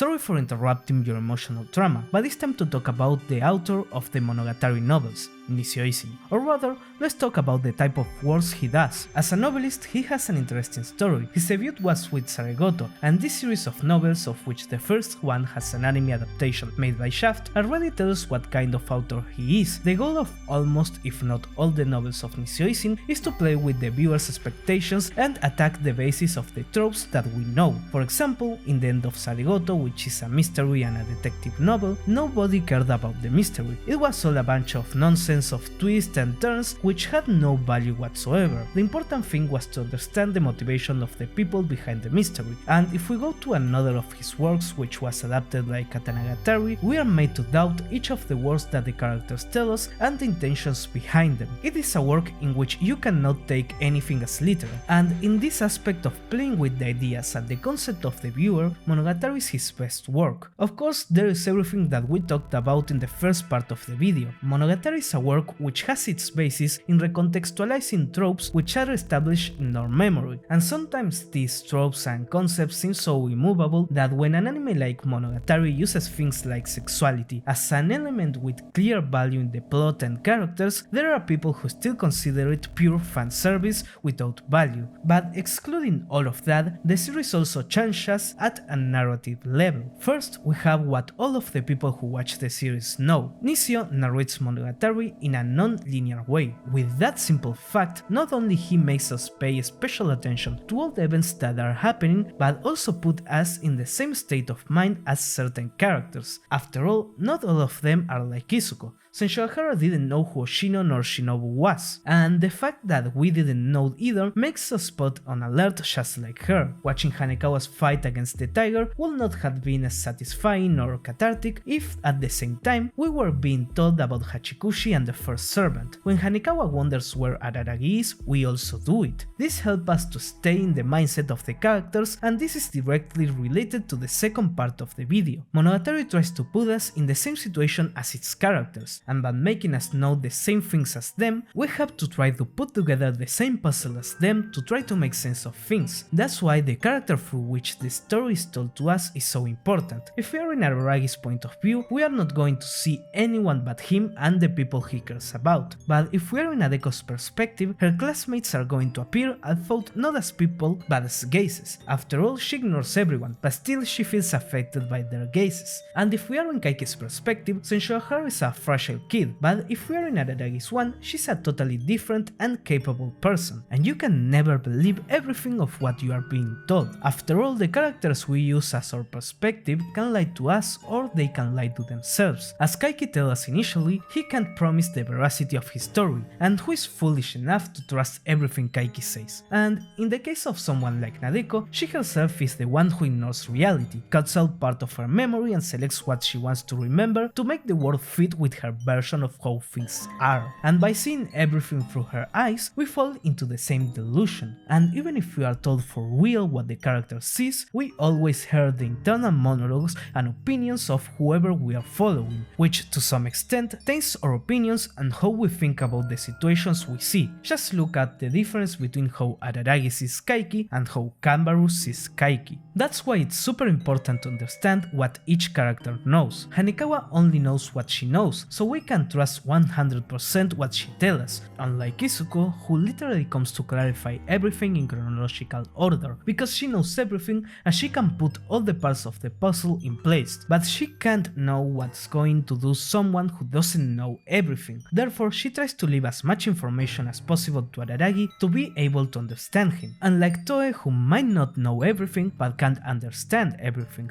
so she didn't need to tell Araragi anything other than where to go. Understanding how the mentality of each character works and how they react to what happens to them is super important for a work like Monogatari, and Nisioisin manages to show the mentality of his characters perfectly by describing in detail and with appropriate words their thoughts at all times. And this is where the anime adaptations has its biggest flaws. The Monogatari novels are long, and I know, there's the joke that sometimes an entire episode is literally a conversation between two characters, but if they were to adapt all the dialogues of the novel, we would be lucky if the conversations lasted only one episode. As much as Shaft tries to stay as faithful to the novels as possible, you just can't adapt everything and keep a good rhythm in an animated series. It will need too many chapters per season. Therefore, the series has to cut a lot of dialogue, and most of it is made up of the internal monologues that each character has as situations occur. Of course, the series tries to compensate visually, but it does not compensate for every delete part. Obviously, it's not that big of a problem when we see things from Araragi's point of view, since from listening to his thoughts for so long, we can understand his way of thinking, but when we change to the perspective of another characters, things get complicated, and I think that the clearest example is Nadeko in Otori Monogatari. In the novel, we can see in a super clear way how she was locked in her head and only thought about the things that mattered to her. Even at the time that Araragi was asking her to leave the talisman, she wasn't listening, she was just lost in her thoughts. They say that to know something you have to experience it yourself, so instead of trying to describe what Nadeko thinks and how the anime compares, let me show you a clip of the anime and that part in the novel. 学校でのことも聞いたよ。気づいてやれなくて悪かったな。 And this is that scene in the novel. You can pause the video and read, cause I'm not reading all of this. And remember that Nadeko refers to herself in the third person, which can be confusing when you read. You finished? Okay.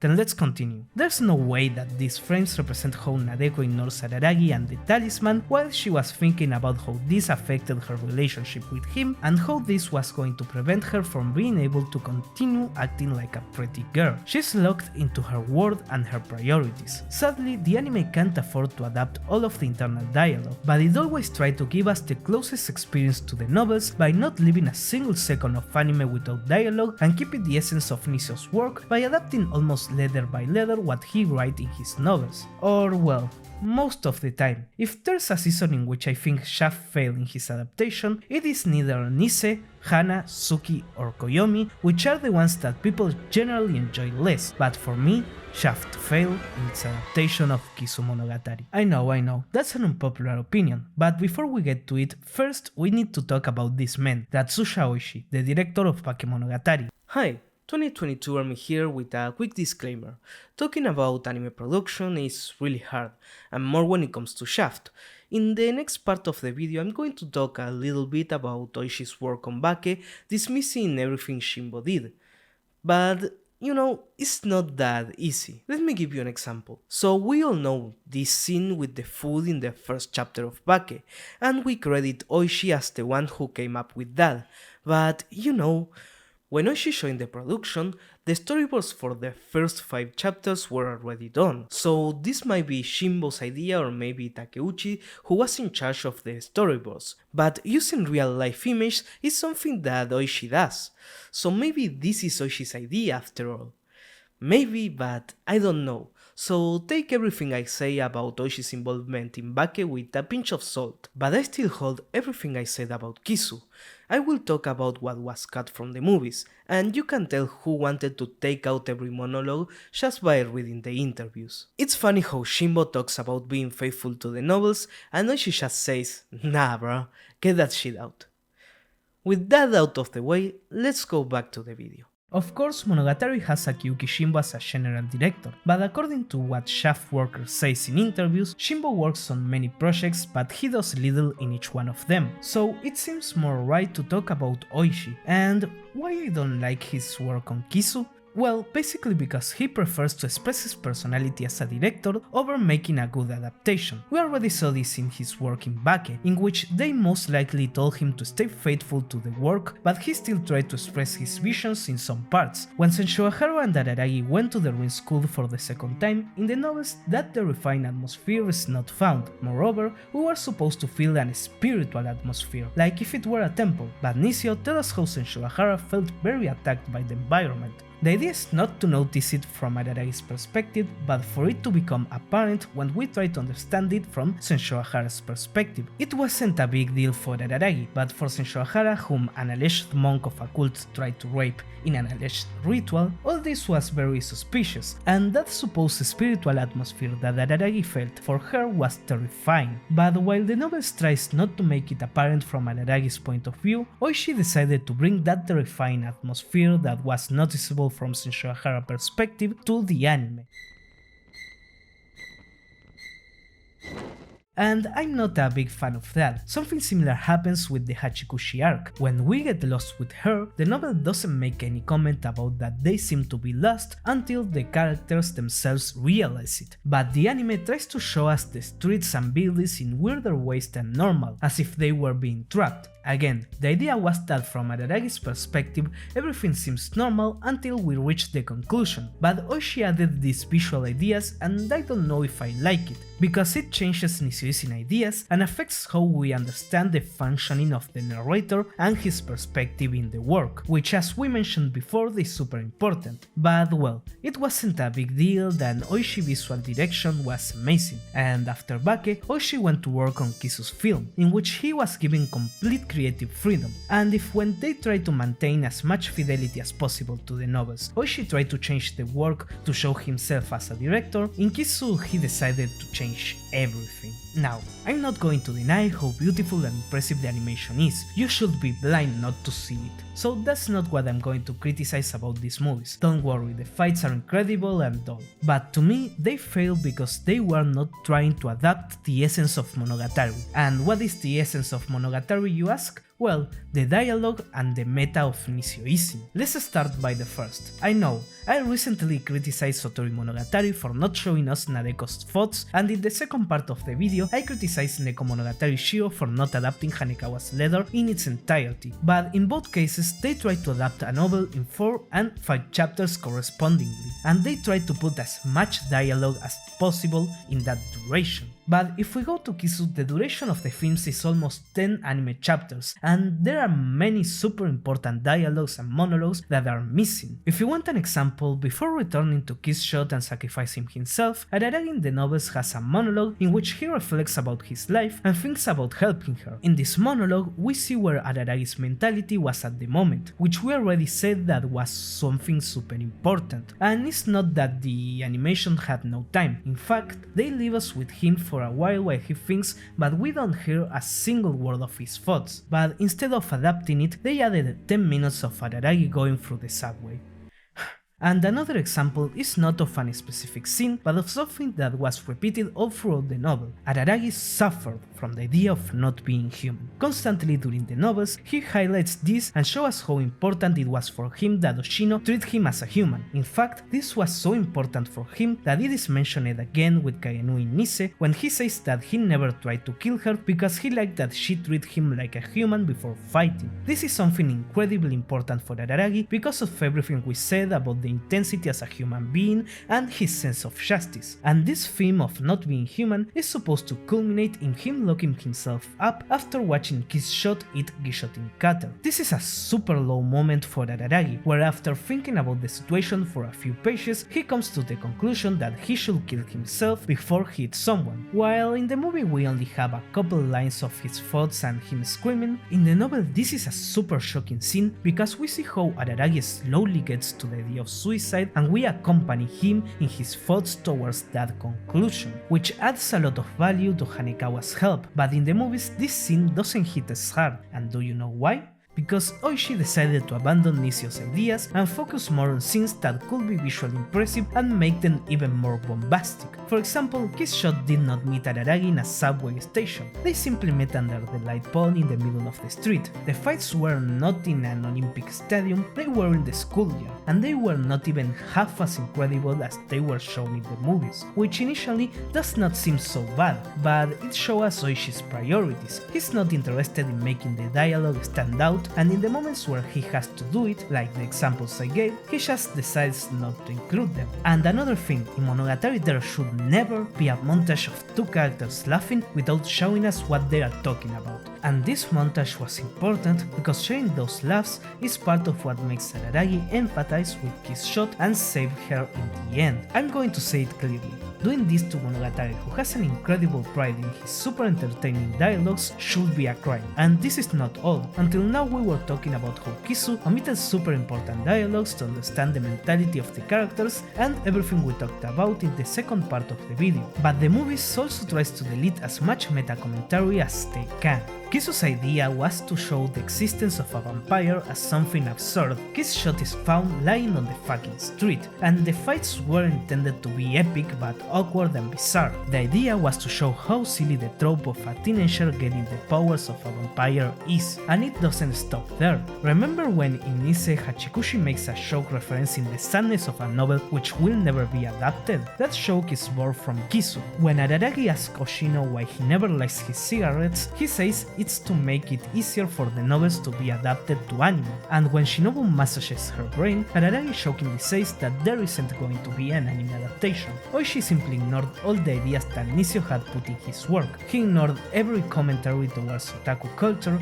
he ignored the dialogues that show us the mental situation of the characters, and also ignored the importance of the narrator and his perspective. Basically, he gave us the most empty and least narratively interesting version of Monogatari. And this is not only bad for the Kisu's films, because as I said before, Monogatari is a puzzle. All the pieces are necessary. No matter how much you hate a specific season, they are all necessary. In Ise, which is universally the most hated, the idea of Araragi's sense of justice and the concept of fundamental evil that is going to serve as basis for Hanekawa's characters is presented to us, and in Suki appears the idea that Araragi is using himself as a human being and that he's fighting against someone whose objective is to separate him from the rest. All the seasons are equally important for the whole, and cohesion between all of them is necessary. They all had to have the same vision of the work, and the same happens with all the topics that I talked about in this video. The three parts are part of a whole. The only reason I broke this into parts is to make it easier for the viewer and easier for me to write, but there's no reason to divide it into three parts. Playing with the tropes of the harems is the basis of all the conflicts of the characters and their traumas, and to get into the head of the characters so we can't understand their mentality is that the series uses a non-linear narrative and put us in the perspective of the different characters, and this challenge that is given to the viewer for this type of narrative is part of the same idea of challenging the expectations that are held towards the otaku narrative.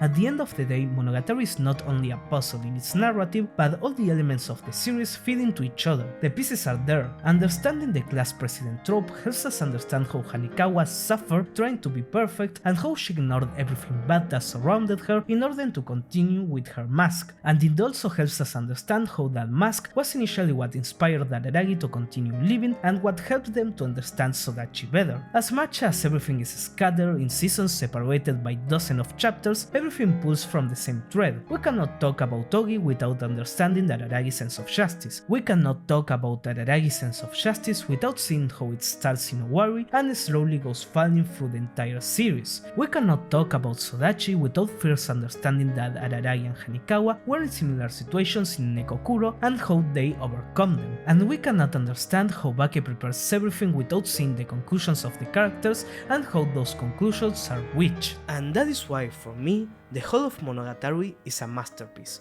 It might have its ups and downs, but all of the parts are essential to understand the whole work. Nisio wrote a puzzle in which all the parts make up a whole, and he gave it to us to build it. And this is just one of the ways to put that puzzle together. Maybe later throughout life I'll rewatch Monogatari and change my mind as it happened with previous videos, but this is my way of building the puzzle right now. And tell me, how is yours? And with this the video end. I think this will be my last video about the work, and I think that I can say that I graduated without any. ねえ、荒木先輩。なんだよ。夢落ちだって思いませんでした？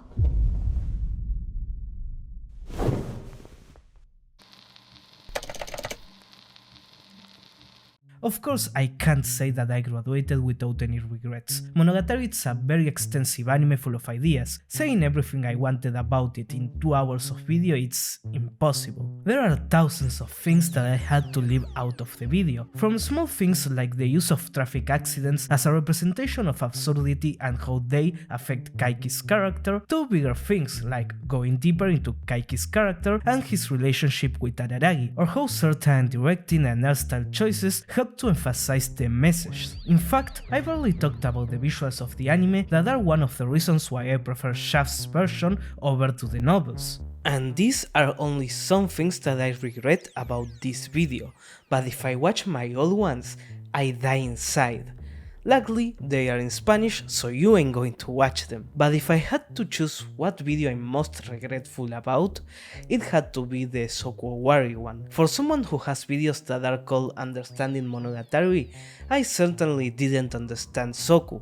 What's more, I say that it was a season without any value. And you might ask yourself, why are you talking about this in the part of the video that's dedicated to Nisioisin? Well, that's because, as I'm doing now, Nisioisin used Soku as a way to explore his regrets with his work and to talk with his audience.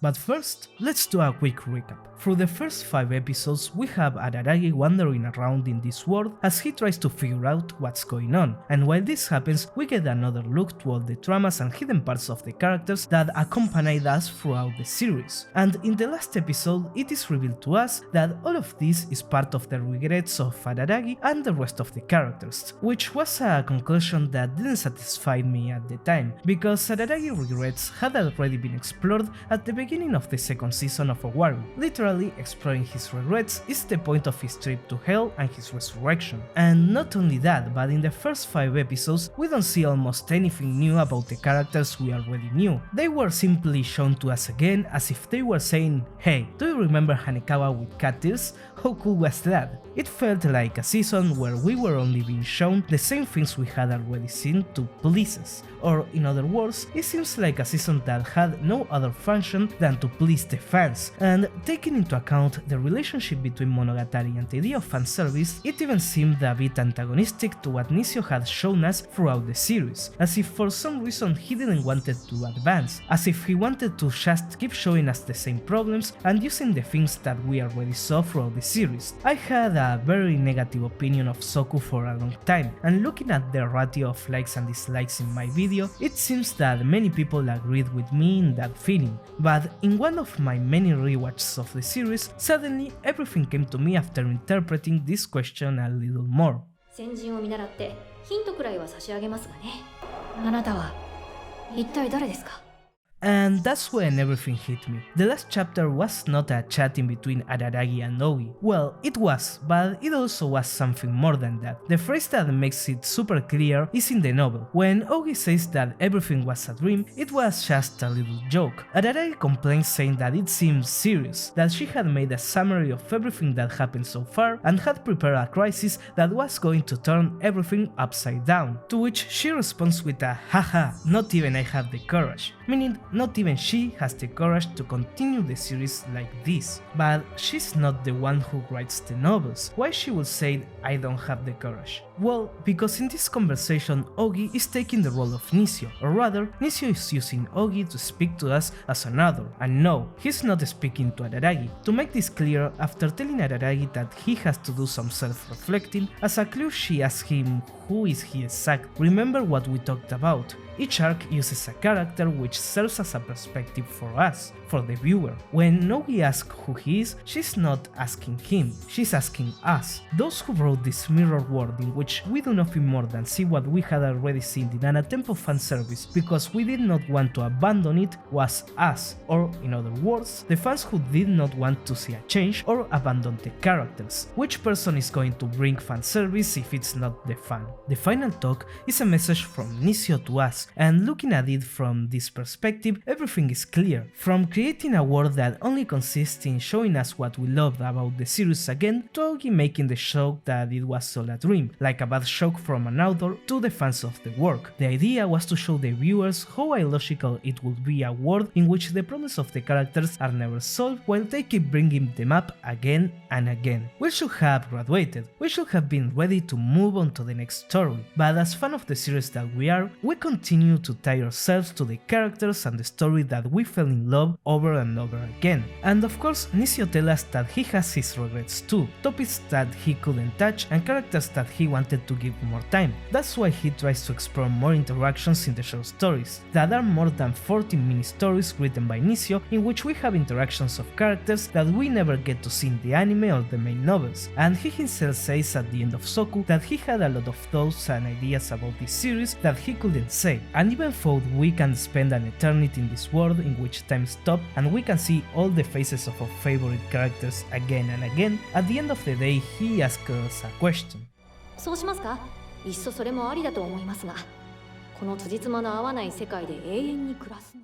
And it wasn't just Ogi, this was a suggestion that Ononoki also makes in chapter 4, but just as Nisio knows us well enough to know that we don't want Monogatari to change so it can remain as the same work that captivates us, he also knows that if he creates a world full of contradictions, whose only value is to stay in the past and keep showing us the same characters with the same problems over and over again but with a different lazy setting, we are going to end up hating Monogatari. So without hesitation, he puts the answer in our mouths. Araragi, who represents our perspective, says it clearly: don't make such a strange offer, as if I were going to accept. Sokowari is an epilogue, but not one to be taken lightly. After all, it made that, like Araragi, neither we or Nisio forget our regrets, that we accept that we did not graduate with a clear conscience, that we were able to do things better, and with a 20% more which we should not forget or ignore, but neither should we try to change. Let us move towards a future with situations and problems that we never saw, because that is exactly what awaits us in the future. For some reason, a lot of Monogatari fans have this idea that everything ended with Sokowari, but Nisio did not stop writing novels. There are still 9 more to adapt, and if it's not clear with all this talk about moving forward, they will touch different conflicts. Araragi's adolescence ended in Nowari's second season and finished burrowing itself with Sokowari. Now, I did not read the last novels, so if I'm wrong, well, I'm wrong because I didn't read them. But you don't have to spoil me to tell me that I'm wrong, okay? But as I understand it, the first 4 that remain to be adapted form what's called off-season, in which we will not see a lot of Araragi, and the other 5 make up what's called Monster Season. At the moment, we do not have a lot of information on when these novels will be adapted, apart from the fact that Shaft is not going through its best moment because of the people that left the studio in 2018 because of the bad working conditions. What's more, another regret I have is that I said in my old video in Spanish about Sokowari that it was directed by Itamura, who had left the studio more than a year ago. Can no one tell me how dumb I am? I need a no in my life. The point is that the studio is not going through its best moments, and 5 years later we have no information about an adaptation of Off-Season. But with all of this in mind, I have no doubt that eventually they are going to adapt everything Nisioisin writes about Monogatari, and it's not going to stop surprising me. He shows us in Soku that he knows that as fans we are not going to accept him becoming lazy with his writing, and we know as fans that if there is something that he does well is to challenge us while writing unique dialogues and characters, and that he will keep doing it for much longer. Our journey with the series was long and we are not even close to finishing it. We have Monogatari for many more years to come, so I will eagerly wait to see how Nisioisin and Shaft play with my mind and challenge me once again in their next story. 僕たちは次なる物語へと。